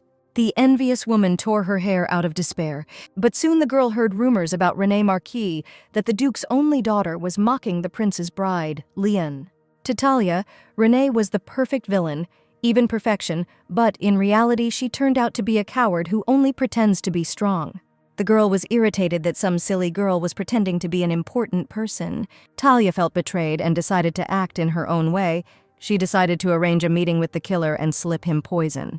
In general, to set up René Marquis. The girl felt relieved when she realized that she could make fun of Lian and thus deal with René. Things didn't go according to Talia's plan at all, and now she's at a loss. Lady Marquis claims that there is evidence against her, but from another person. A new feeling appeared inside Talia, the thrill of fighting back against an opponent you had underestimated, and the strength that drove away boredom. René was even frightened by her gaze. She looked with the eyes of a pervert. The crown prince, watching them, realized that the lady did not need help. She was coping with her opponent perfectly well on her own. A few days ago, René told him that now he must help her, and then she will do everything to make him emperor. At that time, he was not sure that he could trust the girl, even though she had become much wiser. She drew her sword from its sheath and made a sharp swing with it. Ishir didn't have time to understand anything, but instead of trees, only stumps remained around them. The crown prince was very surprised, and a question appeared in his head: who is she? He firmly said that he could get rid of the accusation himself, and she was still an unreliable person for him. But since he lost the argument, there was nothing he could do, especially since René was Lian's friend. This time the crown prince decided to believe her, and she showed him a lot. He said that he found a letter written by the saint. It was hidden in a small safe. Lian wanted to send it to Lady Marquis, but disappeared. The letter was very valuable to her since she hid it in the safe. Ishir told the girl that Lian always tried to protect her. It seemed strange to him, but now he was convinced of their friendship and began to understand everything. But René asked him to prove that he could be trusted too. She asked to give her something as proof, and then she would believe. The man replied that he had something in mind, but he couldn't give it to her yet, so he offered to cooperate first to get some insurance. He, in turn, promises to do everything so that she trusts him. They came to the conclusion that René would help Ishir take the throne, and he would have to help her in return. Everyone was satisfied with everything, and so a deal was made between them. When the lady looked at Talia, she said that the truth was too difficult for her, so she offered an easier condition. Now she must bring her evidence of the attempted murder of the saint. It could be another person besides Talia Kipros, so the girl asked for proof. This must be reliable information. René will not forgive lies in order to find out her secret. Surely there will be those who heard something somewhere, and someone will admit that he has evidence, and that will be enough. You yourself said that you personally sent the killer, Talia said sarcastically. So that's what she's up to, thought René. There's no other way out, so she'll have to use one method. She has activated a new skill, the Mask of Asmodeus, which allows her to change her appearance. The girl burst into tears and said that it was all because Lady Cypros had threatened her. Talia was in a state of shock. She did not expect this from René, so she replied that the daughter of a count could not threaten the daughter of the Duke of Marquis himself. The crown prince could not resist and said that it was possible since she knew the weak points of Lady Marquis. At this point, Talia was completely at a loss. She ran out of arguments. Ishir continued to say that not only did she use her engagement to Lian as an excuse, but she also blackmailed René because he loved her. Everyone was shocked by this statement, and Lady Cypros was completely speechless. How well he pretends, thought the cunning René Marquis. In general, it all happened like this. Last night, Ishir and René agreed that he would have to pretend to be in love with her. Her reputation is falling, and she got it very hard, but knowing that it can cause harm, the girl is still ready to resort to such a means. The crown prince believes that, on the contrary, Their secret relationship will only strengthen the opinion of those around them that they were the indirect cause of the saint's death. Renee knows, but she can't do anything about it in this situation. It's impossible to justify herself in the usual way now her reputation is seriously damaged.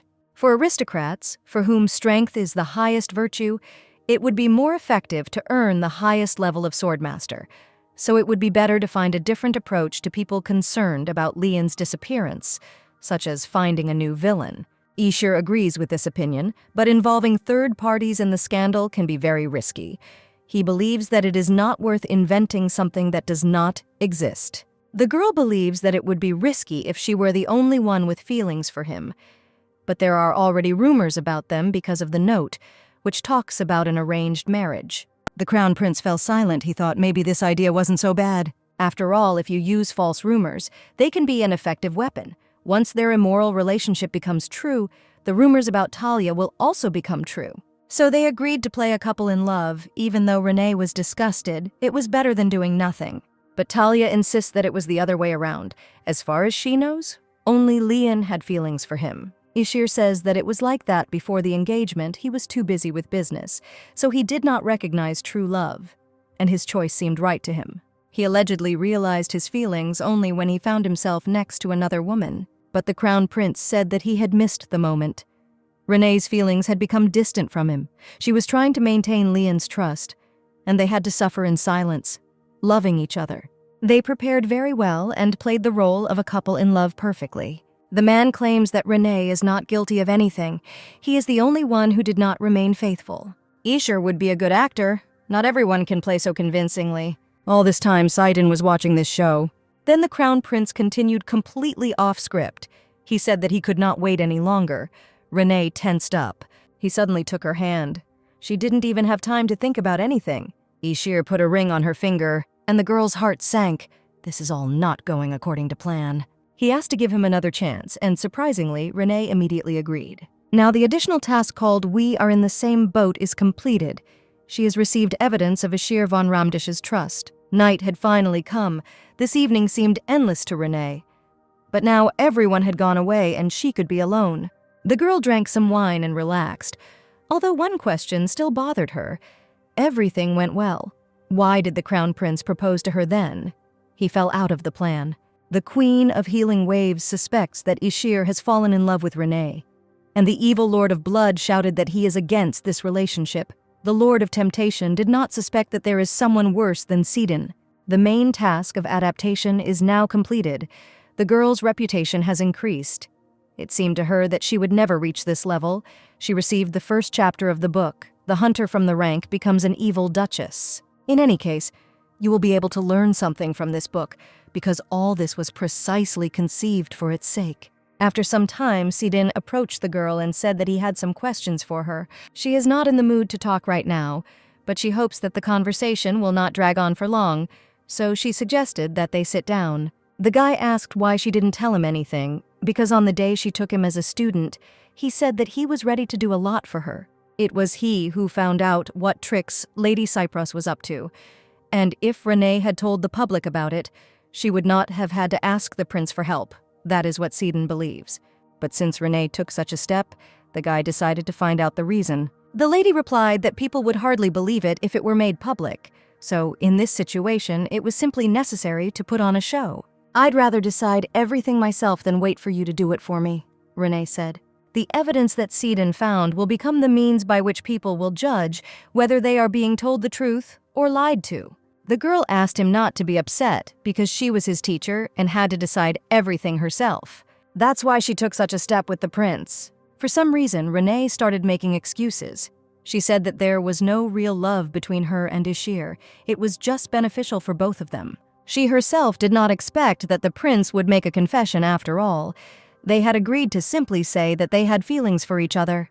Sidon would like her to turn to him every time she needs help, so he will try to always be there. He no longer wants to experience the helplessness he felt at the banquet. He thinks that Renee will trust him a little more if he becomes the person who is right for her. After this conversation, Sidon went to the capital of the Ramdish Empire to meet with the prince. He gave him the title of Marquis, although he had once refused it. The guy said that if Ishir couldn't give him this title, he would ask another empire for it. The prince replied that he could not give the best swordmaster to another state, so he would give him a title. However, one day, Sidon announced that he would not obey anyone, so Ishir asked to complete one task. The prince was informed that strange movement had been noticed on the northern borders, and he asked to find out about it. The number of monsters increases at an incredible rate, and hunger and infection spread in the surrounding area, usually associated with dark magic. This problem should worry the temple, but the people there are very cowardly, so Ishir asked Sidon to participate in this. Once the boy completes this task, he will receive the title, as the prince promised him. But Ishira was interested in one fact. It turns out that René the Marquis means so much to him, since he expressed a desire to receive the title, which he once refused. Ishir demanded to answer this question honestly. Sidon wondered what to answer him, and how he could discuss the importance of this girl in life. He thought carefully and replied that René meant much more to him than to Ishir. The prince's face changed dramatically, as if something had clicked in his heart. You could see it in his eyes. Ishir looked at his hand. There was a ring on his finger. He too wondered what Lady Marquis meant to him. At this time, René received a new main task. This is the restoration of honor. Now she became the beloved of the crown prince of the Ramdish Empire.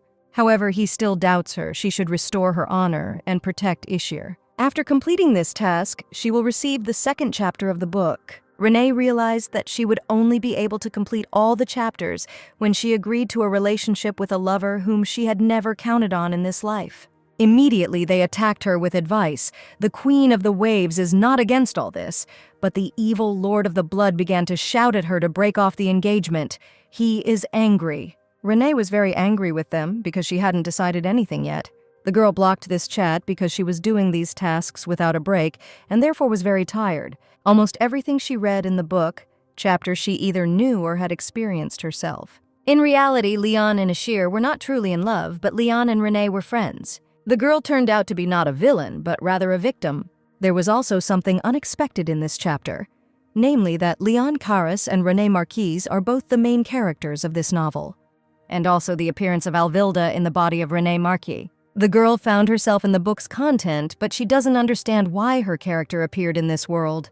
There is something else that does not leave her alone. Sidon Ansarad appeared at the very beginning, so Alvilda considered him one of the heroes of the novel. It's strange that his name is not even mentioned in the book. Is this possible with his appearance, his abilities, and such strength? Naturally, René has never been to the slums. Perhaps the guy will appear later, although since he is not mentioned anywhere, it means he is not a significant character. Perhaps the answer to this question will be found after reading the second chapter, but for now you need to be patient. Someone knocked on the girl's room, and Siedan's voice was heard behind the door, asking permission to enter. It was one of the reasons why she had a headache. She was very tired, but she still allowed him to enter since most likely he came for a reason. Sidon was embarrassed when he saw that the lady was drinking bourbon straight from the bottle. He was not used to seeing such a sight. The guy came to report to her about the Cypros clan. He said that there was no trial.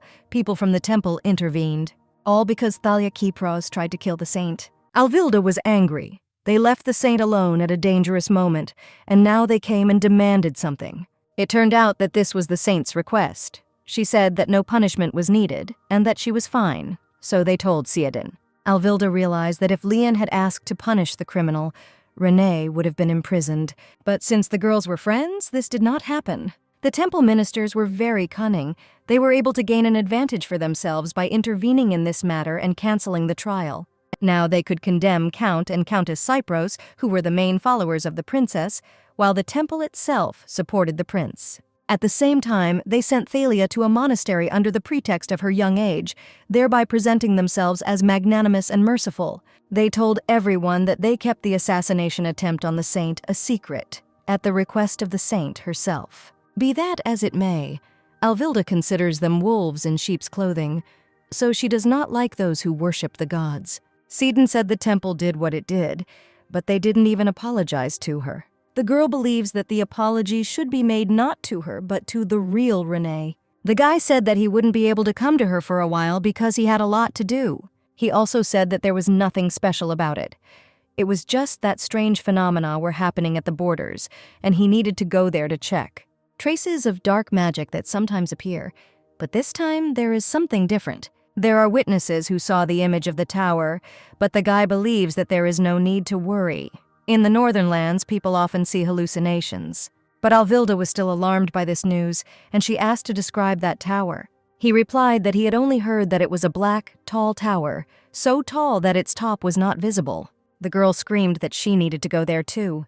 As soon as Alvilda closes her eyes, various thoughts and memories come into her head. A black tower appears before my eyes, rising so high that it breaks the clouds. Monsters that kill people and the poor souls who try to survive from them. This is a cruel world of the tower, where there is no pity or mercy. And in the midst of all this, the painful sacrifice, those who sacrificed themselves to save others. Of course, Alvilda hates all this. Still, Sidin took the girl with him, and she spent a long time persuading him not to refuse her this. He asked her if she was feeling well, and if everything was okay. She replied that everything was fine. How sweet he is when he shows concern like this, Alvilda thought. Now they arrived at the capital of the empire, where the tower he had spoken of was discovered. The Queen of Waves in Healing is very worried. She asks the girl not to jump above her head. The prince is also excited, but for a different reason, Alvilda seems to be stroking another man's head in front of her lover, and this is unpleasant for him. Even though they are not a real couple, he asks that they at least maintain basic respect for him. The Queen of Waves suddenly felt traces of the tower. Indeed, Alvilda felt that the aura was getting stronger, so she ran closer to that place. But it's not just one force that is felt. It's as if there are two of them, although one of them is definitely felt from the tower. What kind of power is this? It seems very familiar and at the same time incomprehensible to the girl. Both men became nervous, because the further they went, the more clearly they felt the danger. When Sir Ansirad touched Alvilda's hand, Sidin became angry and said that one cannot just touch a woman's body. The guy admitted that as an accompanying knight, he sees a great danger in him, so he must protect the lady himself. The girl hated listening to their arguments. She asked them to calm down immediately. Sidin felt a sacred power. He said that it seemed that someone from the temple had arrived here first. Since the lady might be unpleasant to meet them, he suggested that she rest. This is at least the power of a cardinal. Even here her influence is not to her liking, Alvilda thought. The evil lord says that the sacred power is not suitable for her at all, and the Queen of Healing Waves warns her that she might meet the priests. If she goes in that direction, the lady realized that with these two, the matter could end up being a complete headache. So the girl asked them to go first and sort everything out, while she needed to figure something out for now. The prince shouted that it was very dangerous and she must go with him. Sidin is also unhappy. He believes that this has everything to do with him, because her affairs are also his affairs. But it is impossible to convince this girl. She still stands her ground. She only replied to wait for her, and she would find them herself, after which she quickly disappeared from sight. Alvilda broke away from these persistent guys on a large white bear. As she rushed, she activated a new skill called Trap. It allows the use of magical power similar to a thin net to pursue and surround the victim. Usually, this power can be used by several people at once, but the girl has perfume, so there will be no problems. Alvilda looked around and saw hunters. She thought she could catch them. People with sacred powers look around, wary of people like her. The girl feels a tense, ominous aura. And yet she got to this tower, and she can't believe her eyes. It is several times larger than the one from her past life.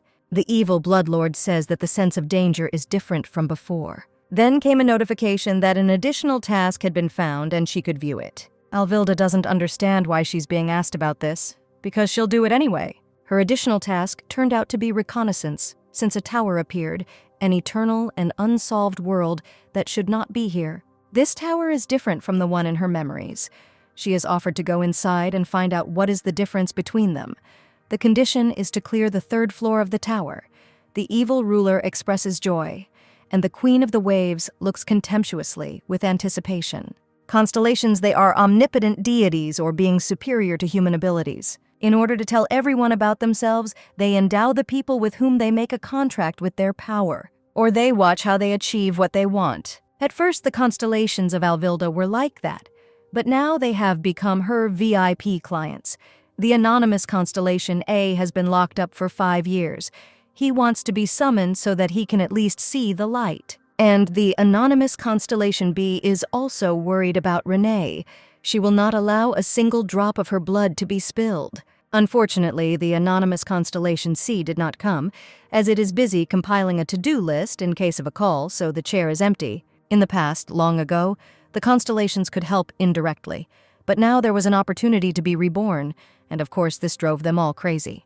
The girl approached the tower. She understands that she will still have to fight, but judging by the absence of monsters near the tower, it is not activated yet. This meant that the gate was not open, so Alvilda decided that she had to open it herself. She approached the matter very boldly, and was overcome with rage that she could not control. And when Alvilda burst into this tower, it turned out that there was no one there. Even the evil ruler, his eyes wide open, looked around nervously. The girl saw a slab in front of her and was surprised. After all, in her past life she had never seen this slab or this floor. All of this was completely unfamiliar to her. She looked at the system notification. It said that she was welcomed inside a novel called What Happens If I Became a C-Rank Villain.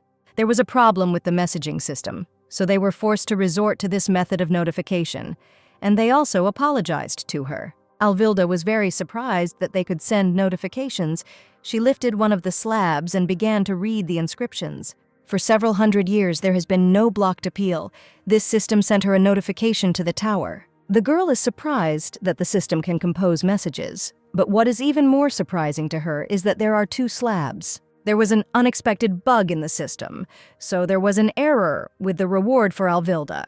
It was said that they will make every effort to ensure that the girl receives the reward she deserves. It turned out that the person who had broken the system was in the tower, and she was asked to fix the bug, and then a new text appeared saying that they couldn't trust her to fix the bug. They offered to help, but they are not able to clear the tower right now, but they can interfere with the clearing process. This time, the difficulty level will be much higher than before. The girl was wished a good passage of the tower in a new genre. In conclusion, they wished her a speedy completion of the cleanup, and good luck, the girl received an epic task, but she is not at all happy about it. She doesn't believe that there won't be more bugs, and they didn't even tell her how many floors there are in this tower. Strong girls can also cry and be afraid. Alvilda is also a person. She worries that she can wander endlessly in this tower, and she dreams of leaving this body. The constellations are bound to her by a contract, and as soon as she manages to leave someone else's body, those guys will also gain freedom. The lady understands that the constellations are also worried, but she was distracted from her sadness. The evil ruler said that she was very confident, and the Queen of the Waves said that this beauty was very strong. The ruler of temptation fully supported all opinions, and Alvilda smiled. After such support, she gained strength, especially since it had never happened that she failed a task and she stepped forward. And she herself thought, will I really see my failure in completing the task? The girl walked forward very confidently, as if she was not afraid of anything. The notification has appeared again that the tower that suddenly appeared in the romantic fantasy is showing great interest in the romantic relationship between Alvilda and Ishir. Perhaps that's why the tower wants them to have a romantic storyline. Now the girl has to choose the main character of the novel to satisfy the tower's wish. You need to choose 3 candidates and write their name on a stone slab. As soon as Alvilda read this, she silently went back because she doesn't have a single candidate. She had to return to the worried men who began to ask her why she looked so tired. She already feels bad, and they are still screeching in her ear. Even if Alvilda chooses a hero for herself, he may not like her, which means the test will not be passed. The Queen of Waves and Healing believes that the system is to blame this time, and the evil Bloodlord laughs, saying that the system overestimated its capabilities. The girl is really very tired. The situation seems hopeless. Alvilda believes that the men followed her so that they would not be suspected of lying. She does not like this, but she understands that they should behave this way in front of others. Ishiru himself doesn't like it, but there's nothing he can do. The lady turned to Sadine and said that she did not need excessive care at all. The guy apologized for bothering her, but he was worried about her. Alvilda replied that she was not as weak as they thought, so there was no need to worry. After this, the relationship with Ishir Ramdish grew, but it is impossible to verify the entire characteristic due to the sharp change in indicators. Sidon suddenly asked the girl if she didn't like his care, or him. If she didn't like him, then the guy wasn't going to give up. Alvilda repeated again that she didn't like his excessive care. Now the relationship with Sidin Ansirad has also increased by 100 points. He realized that it wasn't about him and smiled. The guy promised not to do anything she didn't like anymore. The prince asked where his beloved was. She replied that she was just taking a walk. It had nothing to do with them, and they didn't have to think about it. After this, the girl asked Sidon to leave her and Aishir alone for a while, and the guy left the room. Alvilda decided to be honest with the prince because she was interested in one question. Just a month ago, he hated her, so what prompted him to give her the ring? The girl read in the book how Ishir treated Renee. He was not interested in her feelings. He was indifferent to her. That's why Alvilda is embarrassed that such a cold person suddenly began to show interest in her. They had agreed to show affection for each other only in front of people, but he suddenly decided to arrange an engagement. The man has always cared only about his reputation, so such spontaneous behavior is not like him. Ishir replied that at first he wanted to act according to her plan. He himself understands that their relationship could ruin his reputation. Despite this, for some reason he decided that it would be better this way. The man also added that when he came to, there was already a ring on her finger. He does not deny that he crossed all boundaries, so he decided to step back. Alvilda finds Ishira suspicious. He has become too serious. This is the so-called intuition of someone who has returned from the future.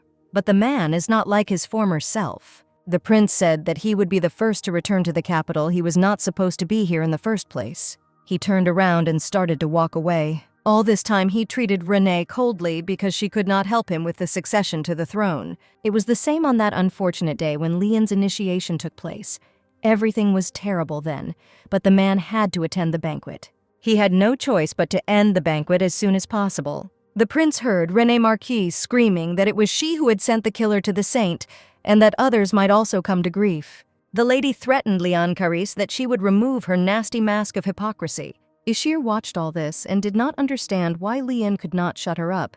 She could do it. The only saint in the empire could have dealt with Renee, unlike him. When Ishir told his father that the deployment of troops on the border could cause unrest in the empire, and that the prince's duty was to protect his country, the boy got it badly from his father.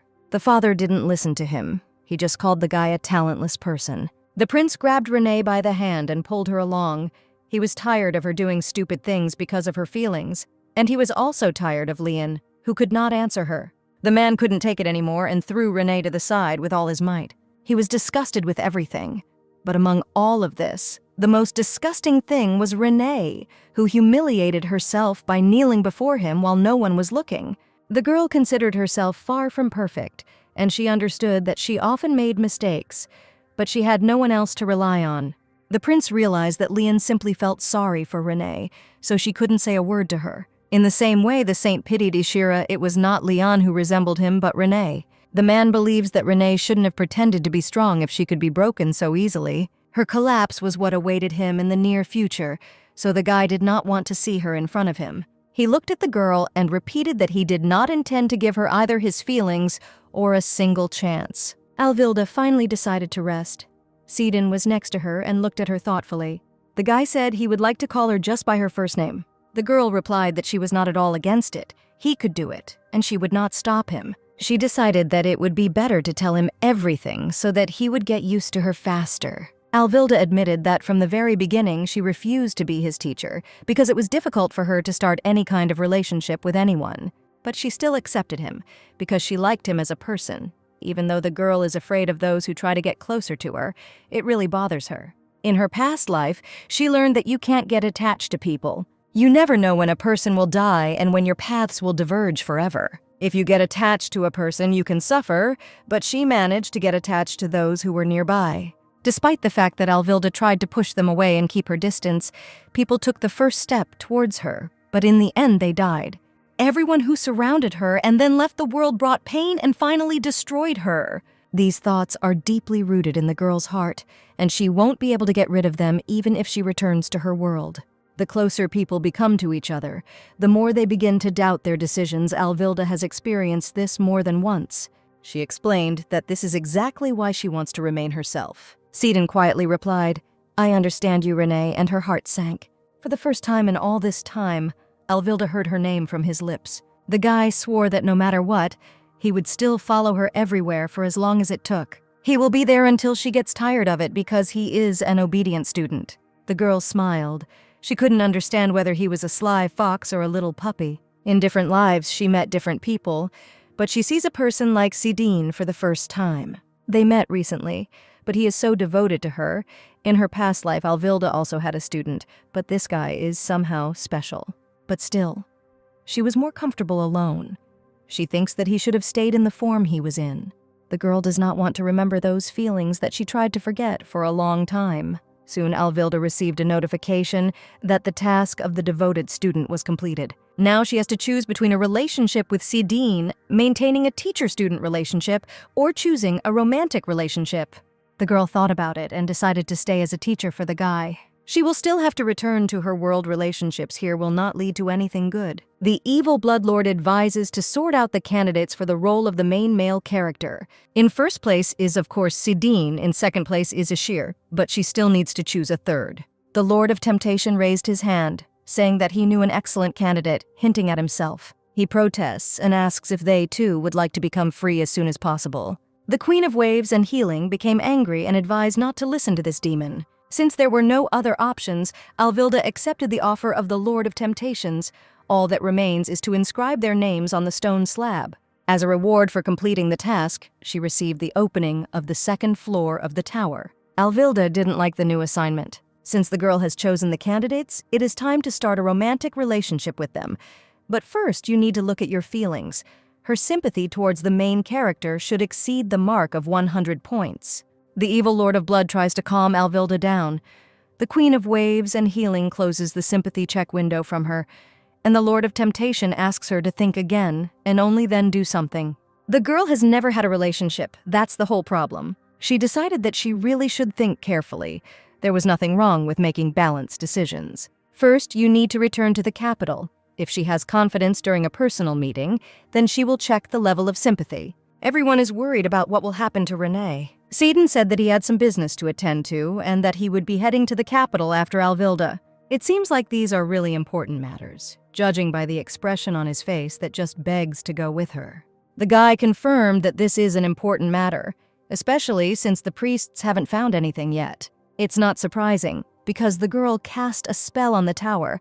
She thinks that even the pontiff will not find anything. Alvilda assumed that Sidine would beg her to stay, but the guy was holding up well. There's nothing to be done because he is her true student and not some fake lover. It seems to bother him, which is why he asks her to spend more time with him and not with Ishir. If Sidon had not been such a handsome man, it is unlikely that Alvilda would have fallen for his tricks. The guy's black hair and green eyes hidden behind his hair captivated the girl. When the girl returned to the capital, she was in trouble. Her brother Kirill scolded her for suddenly disappearing. After that, everyone started asking him about the secret method, and someone even followed the guy to find out. The girl thought that even if someone managed to find out the method, it would not be easy to apply it, because it was a skill. The secret is a bloody method, with the help of which one can gain strength by enduring incredible suffering and pain for a long time. Usually people die from it, but Kirill did well. The brother asked Renee where she had been, but instead of answering, the girl began to pinch his cheeks. He became the supreme master of the sword, but he himself is in pain because she simply pinched him. It's touching. The girl asked if he had managed to find out anything, and he gave her the notes. It mostly contains gossip about Talia. This was the very truth that Alvilda demanded at the ball, the truth about those who tried to kill Liane. It's no use. The girl wanted to see not the tip of the iceberg, but the iceberg itself. Alvilda means the dark magician who started all this. She needs to find the person who did nothing, but received his benefit. But does such a dark magician really exist? Kirill asked. He thinks that there is no such person who benefits from his sister's suffering. She replied that there is someone who benefits from Liane's suffering, or rather, it is Princess Eden. But even if she is suspicious, how to prove her involvement, you need to meet her in person. His sister's idea made Kirill turn pale, and he became very tense. The girl invited him to go to the Imperial Palace with her. She plans to meet Ishir there, and at the same time test her level of sympathy towards him. The day of departure to the Imperial Palace has arrived. Alvilda is a little nervous and thinks about how everything will go. She asked the Water Sister if she had found where Liane was. The Queen of Waves rules over all waters and is skilled in pursuit, as expected. She found traces of Liane. Everything that is happening now can be resolved if you find a saint. Alvilda thinks that it is better not to wait for Ishir and Siedin to find her. It will be much faster to find her herself. At this moment, the Queen of Waves and Healing said that all traces of Liane suddenly disappeared. The water sister made a map using water and showed where her tracks ended. The girl realized that this was exactly the place where they had been recently, where the tower was located. Ante's brother's voice was heard from behind the door. He said that it was time for them to leave. She was just ready. She realized that her older brother had also decided to go with them, and the girl had no reason to refuse him. The main thing is that the additional task, the development of relations, has been completed, and as a reward for this, the status window has been partially restored. Looking at the status window, she saw that Ante and Kirill had made progress. Especially the younger brother had made progress. Ante froze. It was the first time he saw his sister dressed so modestly. Before, the girl dressed very brightly when she was going to the palace. Previously, Alvilda was puzzled why Renee dressed like that, but now she seems to understand. Kirill said that her face had changed. Now she doesn't look at them as if she wants to kill, but just smiles. In fact, Renee hated them, so she didn't smile, which meant they never saw her beautiful smile. Alvilda hopes that when the girl returns, she will be happy and will not push people away. And she will also smile at those who truly love her and whom she loves herself. Alvilda will do everything for this, to repay Renee for lending her body. When they arrived at the palace, it turned out that meeting Princess Aiden was not so easy. They asked for an audience with the princess, but she constantly refused, giving various excuses. Alvilda also tried to contact Ishir, but instead of a short answer, she received a letter. The man promised to give her everything she wanted, but this time it would take more time. Now he can't do anything. But the girl is not going to give up so easily. She has connections and a hidden trump card. They came to visit their father. Desilar Marquis is like Ante in old age, very similar. The Duke asked the children what brought them to the palace. He entrusted them with the management of the estate and ordered them not to even come close to the imperial palace. He scolded Ante the most. The girl said that it was her idea. The brothers had nothing to do with it. The Duke replied that their fault was that they had not kept an eye on their sister, and one of them must restrain her. The problem is not in the poor farm, but in the farmer himself, the father added. They sat down. The Duke offered them some tea, but Alvilda said that she wanted to get straight to business. The girl asked him if he had heard the news that she was in a relationship with Prince Ishir. It turns out that she saved her family, which was about to fall apart. She said that because of powerful factions, the Duke's only daughter was accused of killing the saint. Her family did not help her, and even supported these false accusations. In this situation, she had to sort it out herself, make peace with the prince and announce her relationship with him. And yet the girl hopes that her father will understand her, because she is his beloved daughter. The Duke replied that he acknowledged this great wrongdoing. He was guilty of not believing her. It was a big mistake. The man asked to warn in advance next time because he needs to know in order to help.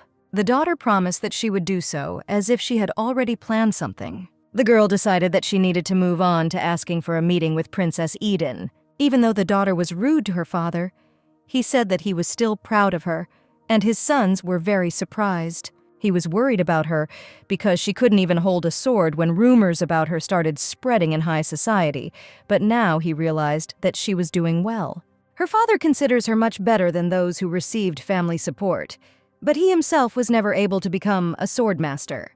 Alvilda wondered why he was praising her, but the old man simply wanted to compare them with their brothers. He speaks as if he had already been a master of the sword since he was 3 years old. The Duke said that when he was in his prime, he defended the clan by taking part in the war, so he could not reach the highest level. His daughter told him that as far as she knew, during his youth there had been many cases where warriors had reached an even higher level. She respects him and his superior level, so of course she apologized for her words. Alvilda still asked the Duke to help her meet the princess, because it was not difficult for him. The girl said that she just wanted to visit her, because the woman had had a hard time lately. The girl managed to get a meeting with the princess, and at the same time, get something else. Now she begins to understand why everyone managed to mock Renee, and why Renee could not breathe freely in the large estate. This is all the work of Duke Desilar. Alvilda wished everyone good night and left. The Silver Eagle Palace where Princess Eden lives is guarded by a knightly order, and also has a pure silver aura. But the girl didn't care about this silver. The main thing was that Renee was there, grinding her teeth in anger. Alvilda waited for a long time outside the door, but was finally allowed to enter. The princess looks stern, and the atmosphere around is tense. Now it is clear why Ishir is wary of her. But Ideen von Ramdish is very beautiful. She probably has a huge army of fans. The girl said that she came because of a new lead in the case of Leon Karras's disappearance. At this time, a notification arrived that before the end of the meeting, Alvilda needed to find out who the princess was, an enemy or an ally. Timed tasks can be given once or twice, but now the girl herself is annoyed by it. Besides, she doesn't know Ishir's sympathy level. If the sympathy drops by 200 points, it will affect the task. Inin began to ask her what exactly she wanted to know about the clue. Alvilda said that Sir Siedin Ansirad was sent north. The princess said that this was her brother's order. Now the boy will help the temple in the north. The girl handed Ida a box, which the princess opened in horror. The box contained deer bones, the remains of a corpse whose flesh had been eaten by wild animals. They have a strong sacred power emanating from them, so Sir Siedin took them away. These are the knees. It turned out that the animal was caught in a trap, although it is not visible to the naked eye. This is because the sacred power restored the deer bones. There aren't many people in the world who have the power to do something like that, and there are even fewer who can use it on an animal that's about to die. The only person that comes to the girl's mind is Leon Karras. Just in case, she checked, none of the priests passed by, or rather the Water Sister conducted an investigation. The princess said that she was surprised, because Renee is one of those who does not want the saint to return, so it is strange that she wants to find her now. Alvilda replied that she knew that her brother's engagement to the saint was a secret arrangement, a deal by the emperor to seize the temple by taking advantage of the weak prince and the power of the imperial palace. The woman told her that when the saint returned, Ishir would abandon her because he would not choose Renee in exchange for the throne. At first, Alvilda did not understand what the princess was offering her. After such words, one might think that the girl is seeking an engagement. Ishir cares so much about his reputation, and he himself will not be able to get the throne in the end, which greatly irritates her. It is a dead end. Because of him, Alvilda cannot act decisively and firmly. She thinks that maybe she should forget about the agreement and do it her own way. At this time, someone entered and interrupted their conversation. Their faces changed. It turned out to be Ishir. He was angry because he heard their conversation. Since his sister is so interested in what he will choose, the throne or Renee, he can answer. He looked the princess straight in the eye and said that he was not going to renounce the throne. But he doesn't intend to abandon Renee under any circumstances. You seem to have a passionate love for her brother, Aiden said sarcastically. The guy doesn't care whether the princess believes him or not, but he asks her not to talk to his beloved in that tone anymore. Alvilda felt uneasy, as if he was saying all this sincerely. Soon the couple said goodbye to Princess Eden and left the Eagle's silver palace. The man held her hand tightly and she asked him to let her go because there was no one there. Ishir said he was very angry. He asked why she went to meet his sister and what she wanted to find out. He doubts that she can handle the princess. The man is irritated that she acts as if she thinks she is someone important because he allowed her to get close to him. Alvilda replied that she had no intention of telling her secret information that could get him into trouble. Ishir knows that she has changed, but she still believes that she is not strong enough to resist the princess. Alvilda had a question. She asked what would happen when Renee returned. Would he really drive Renee Marquis away? Her heart aches. Is this really true? And he doesn't respect Renee at all. Poor Renee. She loved a man who felt nothing for her, although she dreamed that she would be happy with him. Ishir doesn't want to lie to her, but she asked why she can't do anything for him. Even if Renee was going to hinder his bright future, he shouldn't treat her like that. The girl was hurt to the point of pain. She turned around and ran away from Ishir. The man shouted after her that this relationship was also beneficial to him, so he was not going to break it off yet. Alvilda wasn't particularly angry. She just felt bad that she didn't understand people at all. She also doesn't understand why Renee likes such a person. Even if it was for a short time, the girl had at least some hope for him, but it all disappeared like smoke. Suddenly, the princess caught up with Alvilda. She said that she wanted to apologize. It seems like Aiden is ashamed of what she said that she shouldn't have said. The princess believes that she was wrong to doubt her relationship with her brother, and therefore wants to correct the mistake. Aiden suggested continuing the conversation that was interrupted, because she had something to say. The woman admitted that her brother was cheating on Renee, and it could be proven. A new notification immediately appeared if the girl accepts the princess's offer. She will become an ally if she refuses. She will become an enemy. There's nothing to be done. Alvilda will have to choose based on her feelings. First, she decided to check Ishir's sympathy level. Perhaps the error had already been fixed. Unfortunately, the system is still being updated. The girl asked the princess for a little time to think about her proposal. The woman is surprised because before Renee would have immediately refused her, it seems she really has changed. Now Alvilda cannot trust either the princess or Ishiru. Aiden claims that all the sweets her brother promised were only for a while, and after that, everything only gets worse. Alvilda looked the princess straight in the eye and declared that she refused to talk to her. So she chose an enemy. The relationship with the princess fell. Now the girl can test the relationship with Ishir. Renee Marquise trusts him, and Alvilda promised herself to rely on her feelings. There is no need for complex calculations. Even if the tasks cannot be completed, the princess will not be able to do anything to her. If a girl doesn't know the right answer, she can trust Renee Marquis. The notification system shows that your relationship with Ishir von Ramdish has increased by 200 points. Several days have passed. The action takes place in the mansion of the Duke of Marquise in the capital of Ramas. Between Aiden and Ishir, Alvilda chose a man, so she couldn't stop thinking about it for several days. If you think about it, he is closer to her than the princess, and in general, Eden is kind of strange. The life of the huntress with the rank and Renee began in different places. In the past life, Alvilda got inside the novel in her body and with her soul. The girl had no time to think about the original source, since her consciousness and body remained her own. However, now the situation has changed. The mind remains from Alvilda and the body from Renee. The time will come when she will have to return this body back. Therefore, a girl cannot do as she pleases, using someone else's body. Alvilda always feels guilty before Renee. If it was not a hunter who had entered her body, but a lover of novels, perhaps the task would have been solved the way she wanted. Ishir irritates the girl, but if he becomes her enemy, she will be very upset. Judging by the level of sympathy, Ishir did have a little sympathy for Rena, but then why he was so rude to her is unclear. Looking at the notification again, the girl was convinced that she had become Ishir's lover, but he still doubted her. And Alvilda also needs to improve her reputation, which is the main task. She needs to raise her reputation on her own. There are 3 ways to do this. Complete a mission that involves reputation, dispel false rumors, and get rid of the image of a villain. As long as the girl chooses the 3rd option, she should achieve excellent results. She began to think about what she could do. It would be difficult to use the plot of the novel as in her past life.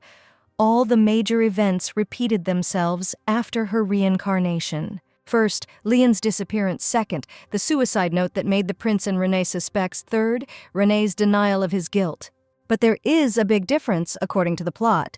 Renee was unable to find the suicide note and fell under the influence of rumors. Neither she nor Kirill nor other courtiers denied guilt. Moreover, she was unable to justify herself and gain Ishir's trust. Seiden took no part in this. The girl considers this a significant difference. In her past life, she had learned that even the slightest difference could lead to completely different results. Then she took advantage of her knowledge of the plot of the novel and mainly chose the way to resolve events in her favor. This time there is no romance or similar events. Since there was nothing that could be done about it, Alvilda decided to go her own way. After Seiden became a swordmaster, he began to have nightmares, but when he woke up, he forgot what he dreamed about. He was haunted by a state of despondency that never ended. The boy continued to be tormented by fear and anxiety. He constantly woke up in a cold sweat, and this became commonplace for him. However, last time he felt calm and peace in his soul, Seiden had not slept such a peaceful sleep for a long time. But soon he remembered that he had already experienced such a sensation, and it was not so long ago. It was on the day the boy first met Alvilda. Now, when he wakes up, he will see her in front of him again, who will simply quietly watch him sleep. Alvilda didn't think that he would be sleeping at this time, so she went into him. He looked pale. She tried not to make any noise so as not to wake him. Very soon, Seiden's complexion became normal, and the girl did not understand what was happening, but still. He is so handsome when he sleeps. He looks like people from that world, but his hair color is a little different. The man who is on the border between nostalgia and the unknown is Seiden, so Alvilda continued to watch him until he woke up. The guy was embarrassed. He would also like to watch her sleep, but she would hardly like it. Alvilda would have explained to him the reason for her visit, but there was no reason. She simply wanted to see him.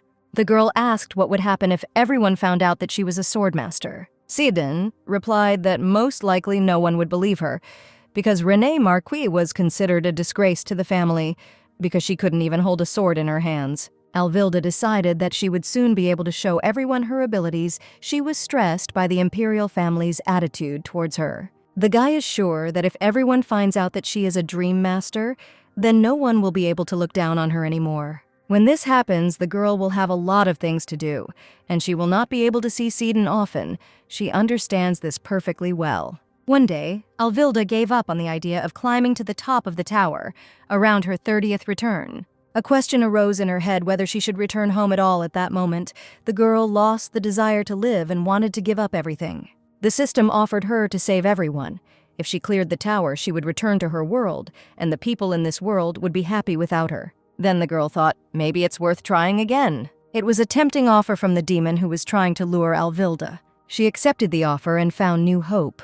But as ironic as it may sound, she was no longer upset by the death of her comrades. After all, once this damn tower is cleared, everyone will be saved, even though from the outside the girl seems simply insensitive. When her comrades cried over the loss of loved ones, she insisted that their tears could not help anyone. No one suspected that Alvilda was simply trying to save them all as quickly as possible. It seems that for her, her own life and the lives of people have lost all value. She pushed away the sadness and focused only on clearing the tower. That was her first priority. While Alvilda was thinking about this, she quickly turned pale, and Sidon noticed this. He was upset about her condition. The lady smiled and replied that everything was fine. She said that she needed his help. The girl asked him to make a request with a task from the mercenary guild, only the task would be very. The reward for them will be money, which can be taken from the Duke's vault, Alvilda said. But Sidon asked permission to decide for himself what the reward for them would be.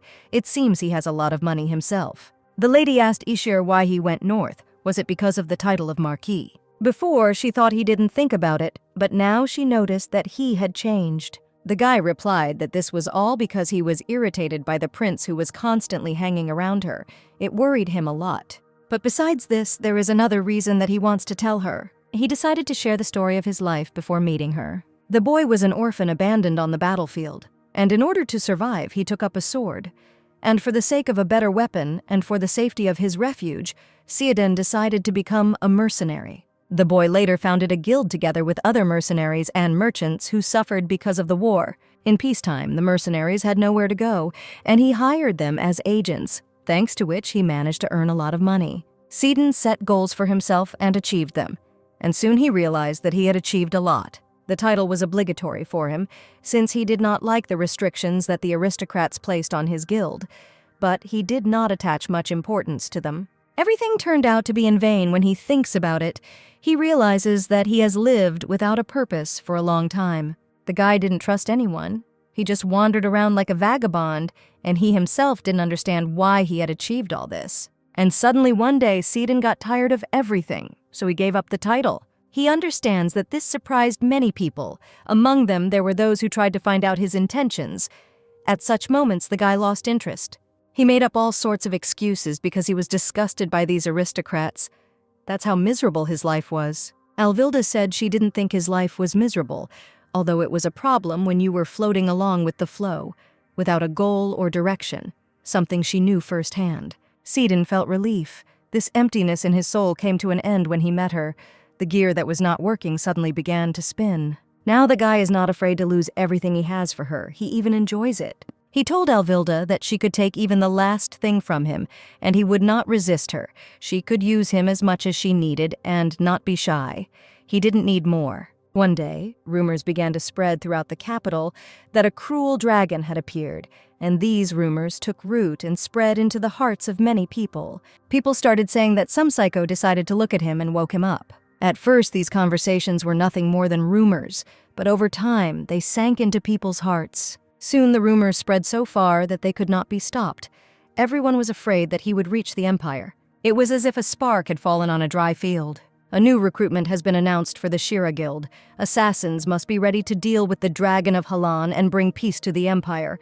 The reward will be a squad and the Shira Guild, as well as Siadin Ansarad. The guy dedicated himself, which was a trap, so that's why he decided to determine the reward himself. What will happen next to Renee, who was destined to suddenly become the queen of mercenaries? Now Alvilda and Sidon are at the border where the dragon was spotted. The girl is angry that he was able to offer such a reward, that is, himself, and he also announced to everyone that she is his teacher. The guy insists that no one else will complete this task anyway. A few days ago, many applications were received, but only 3 will participate in the last expedition, including Sidin. To fight a dragon, a person who has reached a high level of swordmaster is needed, so many were refused. As everyone thought, the first participant will be the handsome Prince Ishir.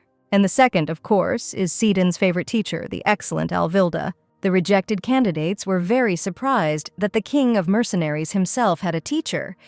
They really wanted to see her. Alvilda, of course, doesn't like all this talk around her, although she herself wanted to tell everyone about herself. But now she's angry. The girl was going to declare herself as a swordmaster, but a little later and not at all in this way. And yet, Sidon should have said that there was some unknown person and not reveal her identity. But the guy couldn't bring himself to call her an unknown person. Sidon apologized to the girl for his willful behavior. The evil lord praises the guy who has learned the character of the fake Renee so well. The Queen of the Waves admires his insight, and the Lord of Temptation protests, saying that he knows this girl better. Sidon seems to see right through Alvilda and tries to be useful to her. The guy said that if the girl doesn't like it, he will be careful in the future. Why is he trying so hard to help me? He even put himself forward as a reward, Alvilda thought. It seems like he wants to show everyone else that he is there for her and that strangers should not bother her. Now the girl wants to talk about the task. She asks if this terrifying dragon really exists. It's too strange a time for it to appear. Sidon replied that it was true. He could not deceive her because it concerned her reputation. Ishir is supposed to join them, but the guy thinks that he will arrive when they have already completed the task. It is in his style. He has always been like this. No shame, no conscience. And yet Alvilda does not understand why Renee likes him most likely. She will throw herself on his neck immediately after returning. Sidon seemed to know what she was thinking about now. He suddenly asked, "Do you like me, Renee?" The guy looks like he could make several people cry at once. The problem is that Alvilda is too susceptible to such eyes and cannot resist such a sincere look. She replied that she knew that he had a conscience, so she herself should behave according to her conscience with him. The girl understands that Sidon is a man from this world, and she will someday return home, to her reality. She doesn't know what to answer him, because she doesn't want him to suffer later, and it will also hurt her every time she thinks about him. So Alvilda just said, "I'm sorry." She is sad because she became attached to him, knowing that she cannot take responsibility for herself. The girl considers herself guilty before him. On the way, they met the head of the Knightly Order of the Silver Eagle, Princess Aiden. This girl's name is Arvel. Arvel warned them that if they ventured deeper, they might anger the dragon, so he guards this place. The prince was taken into the king's mercenary squad, so the princess became very angry. If the prince succeeds in obtaining the dragon's heart, he will definitely become the next emperor. Aiden couldn't stand to watch silently and decided that she had to stop Ishir. The woman said that even 2 swordmasters would not be able to cope with the dragon in battle and survive. But if anyone survives there, the princess ordered to kill them. She could only give this order to Arvel. She had never let her down. For the sake of her goal, the princess can do anything, but Arvel is a knight. She cannot act so low. She thinks it's a good thing she won't have to kill the prince. In the hall of the imperial palace, there was talk that Ishir would personally go to kill the dragon. He was already tired of all this and wanted to be alone. The people seem to pretend to be worried about the prince, and they even find it funny. It's as if they don't like the fact that he can go to the battlefield alone. They don't think about the poor citizens, but are only fixated on the throne.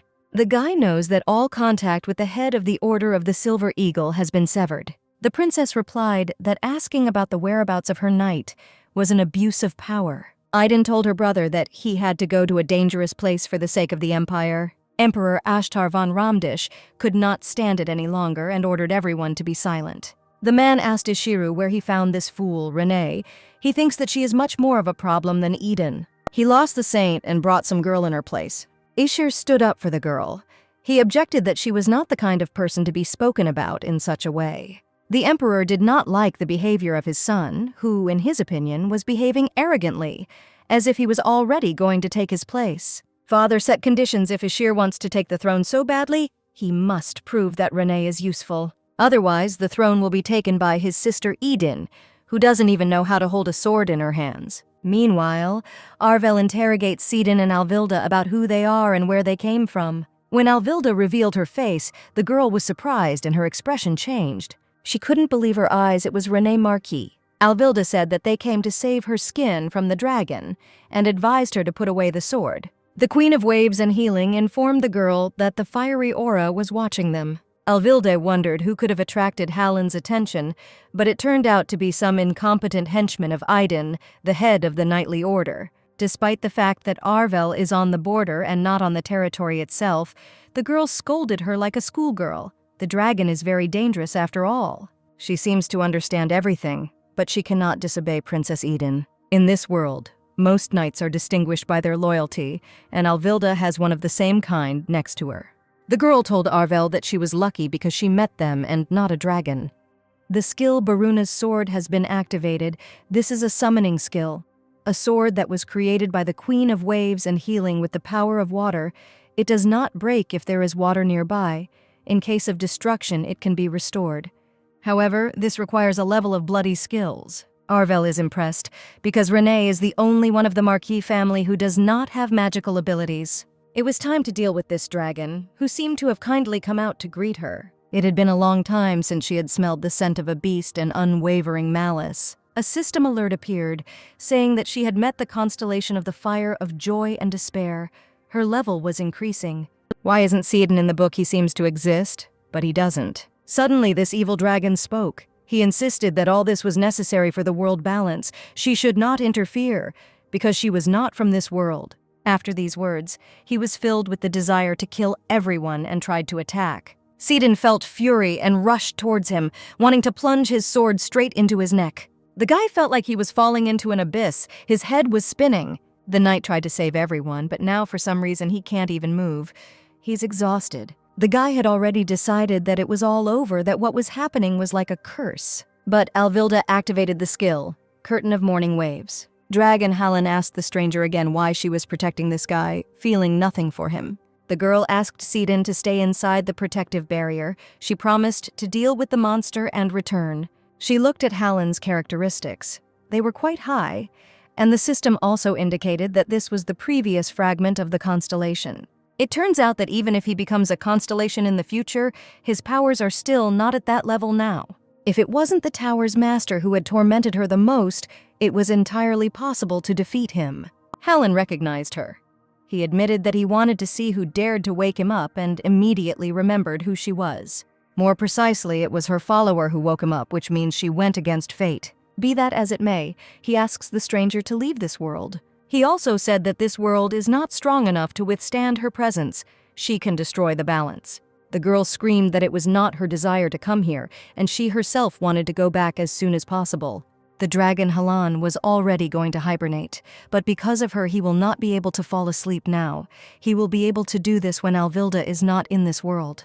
He suddenly became softer, because he was sure that there was some way for her to return to her world. Several hours passed after this incident, and the girl decided to make a fire and have a snack. When Sidin and Arvel found out about everything, they froze. They find it hard to believe that Alvilda caught a light dragon and even brought it to them, so they watch with their mouths open. Hallin has taken human form and is completely calm. Sidin asked him why he killed innocent people if he could be so sane. He replied that it was humans who thought that dragons could do anything, but the creator of Valua had only allowed them one thing, and that was the truth. Alvilda understood how Halan managed to recognize her. She decided to talk to him and asked her assistants to put strangers to sleep. The girl asked, "So what were you talking about there about Sidin? He doesn't exist, but he does exist." He replied that this man was not created by Valua, but he was different from her. He was not accepted in any world. When Sidin came to, he continued to repeat that dragons have no right to take a person's life, although he himself had shed more blood. The girl suggested forgetting about the past and focusing on the future. Sidin calmed down. This is what his teacher wants, so he will do it. That night, when the fake René defeated the dragon Halan, Arvel couldn't sleep. Her head was full of all sorts of thoughts. The girl considered her a disgrace to the Marquis, but her value was shaken. The day that Alvilna's success is revealed will be the day of the princess's tragic fall. Arvel simply needs to save the princess, so she's going to talk to René Marquis. But she put a barrier on her tent, which means that there is no way to meet her until tomorrow. The girl couldn't just sit and wait. She ran out of the tent and asked Sidon what needed to be done to save the princess. The guy replied with an imperturbable face that he needed to ask René for mercy. Arvel thought, it's not that easy. She'll have to tell the princess everything, and why they ended up there. But what happened is tantamount to betraying the princess, but this is the only way to save the lady. The next morning arrived, the weather was fine outside, and Alvilda was in a good mood.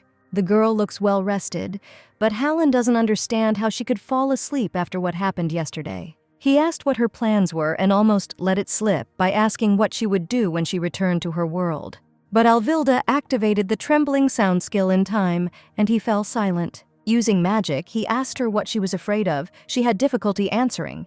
The girl told them that she had a plan.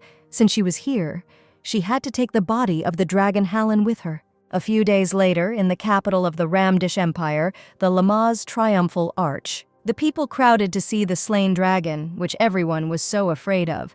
No one guessed that it was not real. People praise Alvilda for her achievements, albeit anonymously, and her reputation has increased greatly. The girl is very irritated by Ishur, who arrived later than everyone else and did nothing. There are situations when it is worth sitting quietly for a while, but then you will receive a reward. The girl thinks that some captured dragon will not change society's opinion dramatically, and no one will believe her. But if she shows everyone her power, everyone will think that she staged it. Alvilda had planned this triumph in advance. She decided to get the corpse of a dragon from the demon world that would look like Hallen. The girl did not go after him personally. She activated synchronization with the constellation and summoned the claw of the red dragon.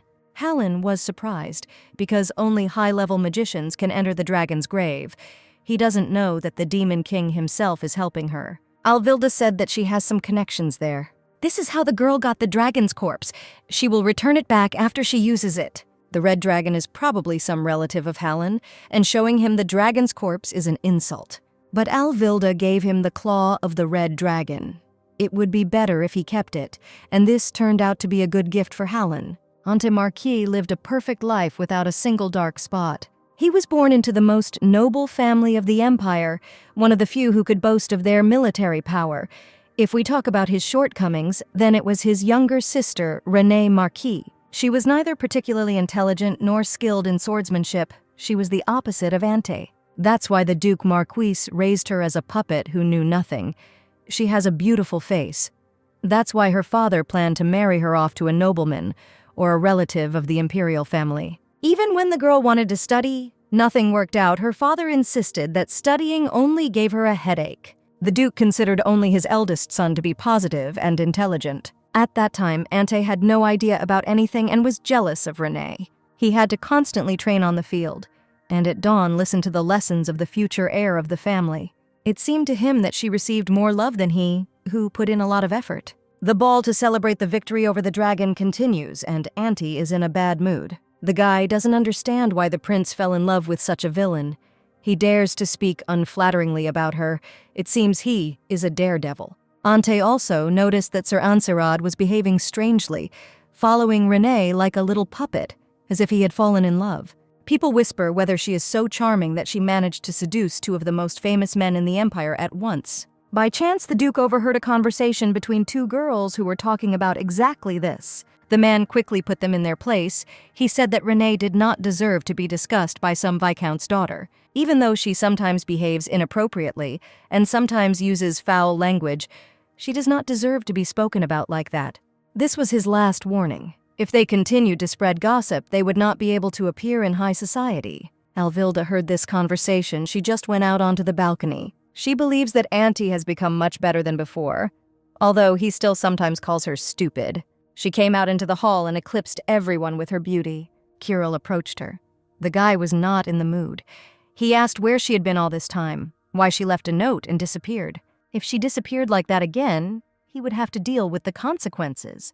Kirill continued to lecture her for a long time. Alvilda looked around, trying to find Ishur and Sidon with her gaze. Ishur was standing nearby, but he was not visible because of the crowd. The people stood there hoping that they would get a scale or some dragon claw, but the girl knows that they will get nothing. Soon Ante approached her and stated that strange rumors were circulating because of her behavior. He asked her to behave more carefully because now she was not a disgraceful marquis, but a prince's girl, and she needed to live up to that. Alvilda answered them without rudeness that she would be more careful in the future, and the brothers were surprised because she had never spoken so calmly before. Seeing Ante's clumsy attempts to protect her, she remembered her family in that world. To be more precise, the girl remembered her brother. He was not as spoiled as Ante, but not as sweet as Kirill. He was an ordinary brother. He was always grumbling, and when he was in a good mood, he was fooling around. When she heard Ante's voice, she immediately remembered her brother and felt sad. This fake brother can never be pleased,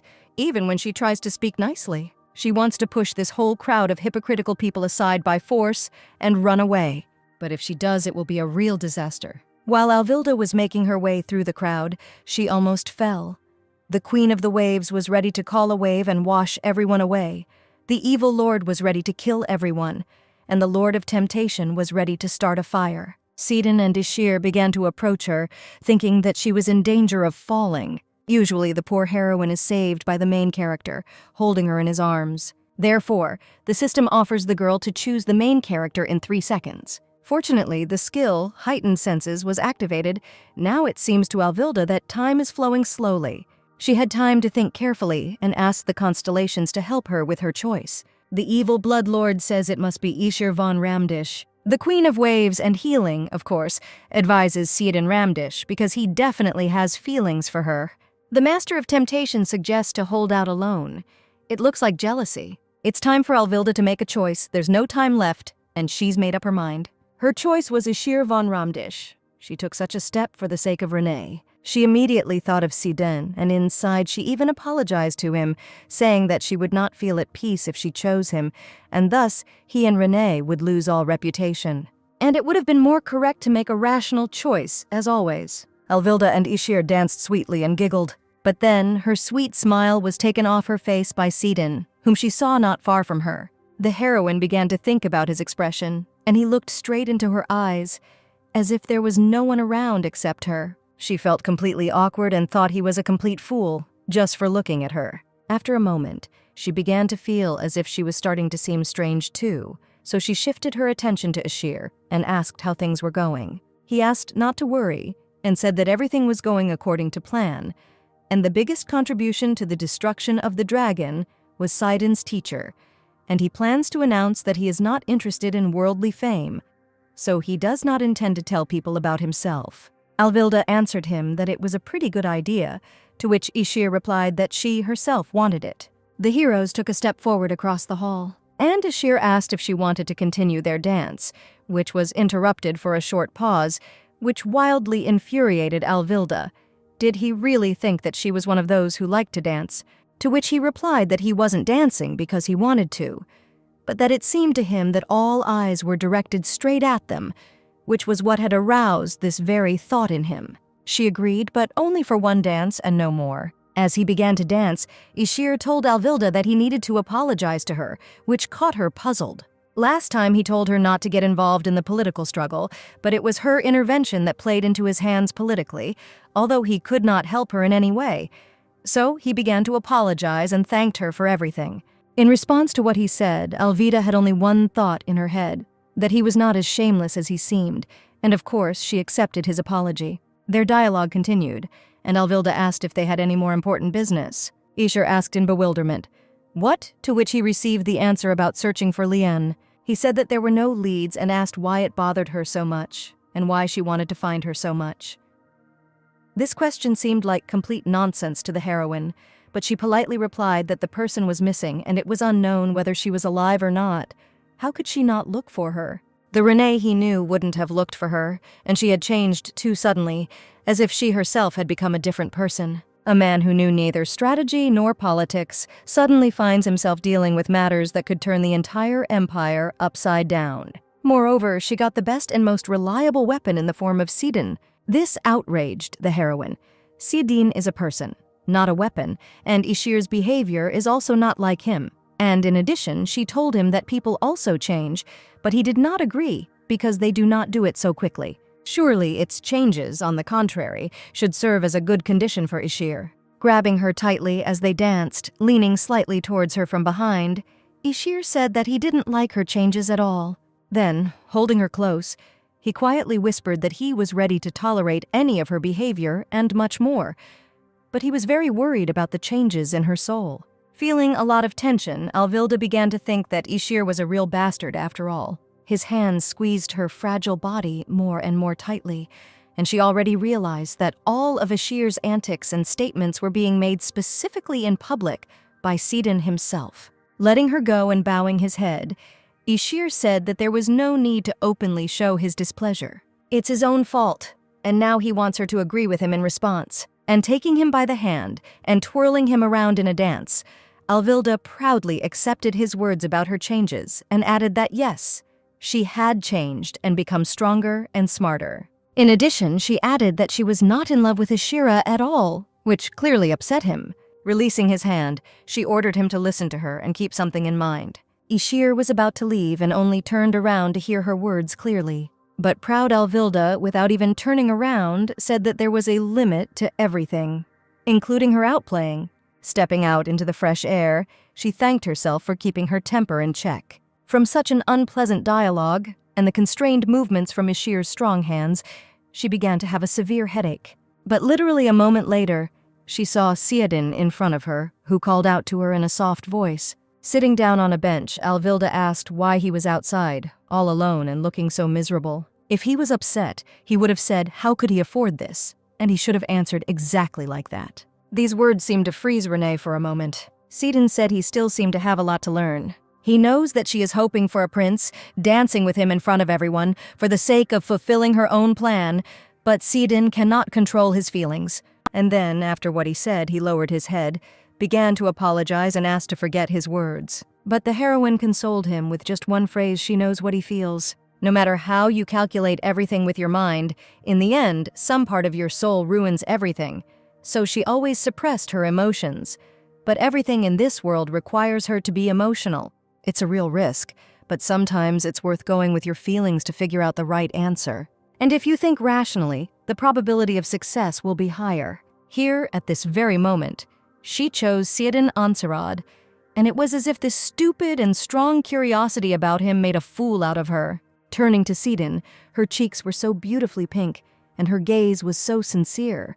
And behind her, she could hear Síodin's voice asking her if everything was okay. She began to carefully extend her palm towards his palm. As they approached each other, it seemed that they would be caught in a kiss. She was very concerned about the level of her sympathy for Síodin, and these thoughts at the same time irritated her. He extended his hand to her as she, lost in her own thoughts, fell silent for a long time and immediately told Síodin that she was quite tired. Stroking her beautiful curls, Síodin confirmed her fatigue because she had been through a lot these days.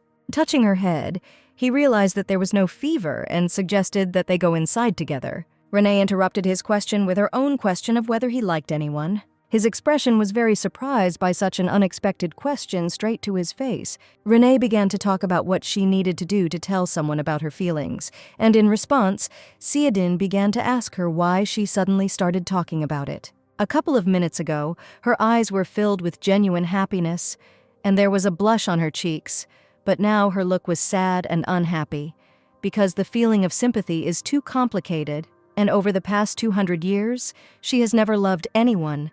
And what happened before that, she no longer remembers. Síodin immediately stood up and covered the lady with his uniform.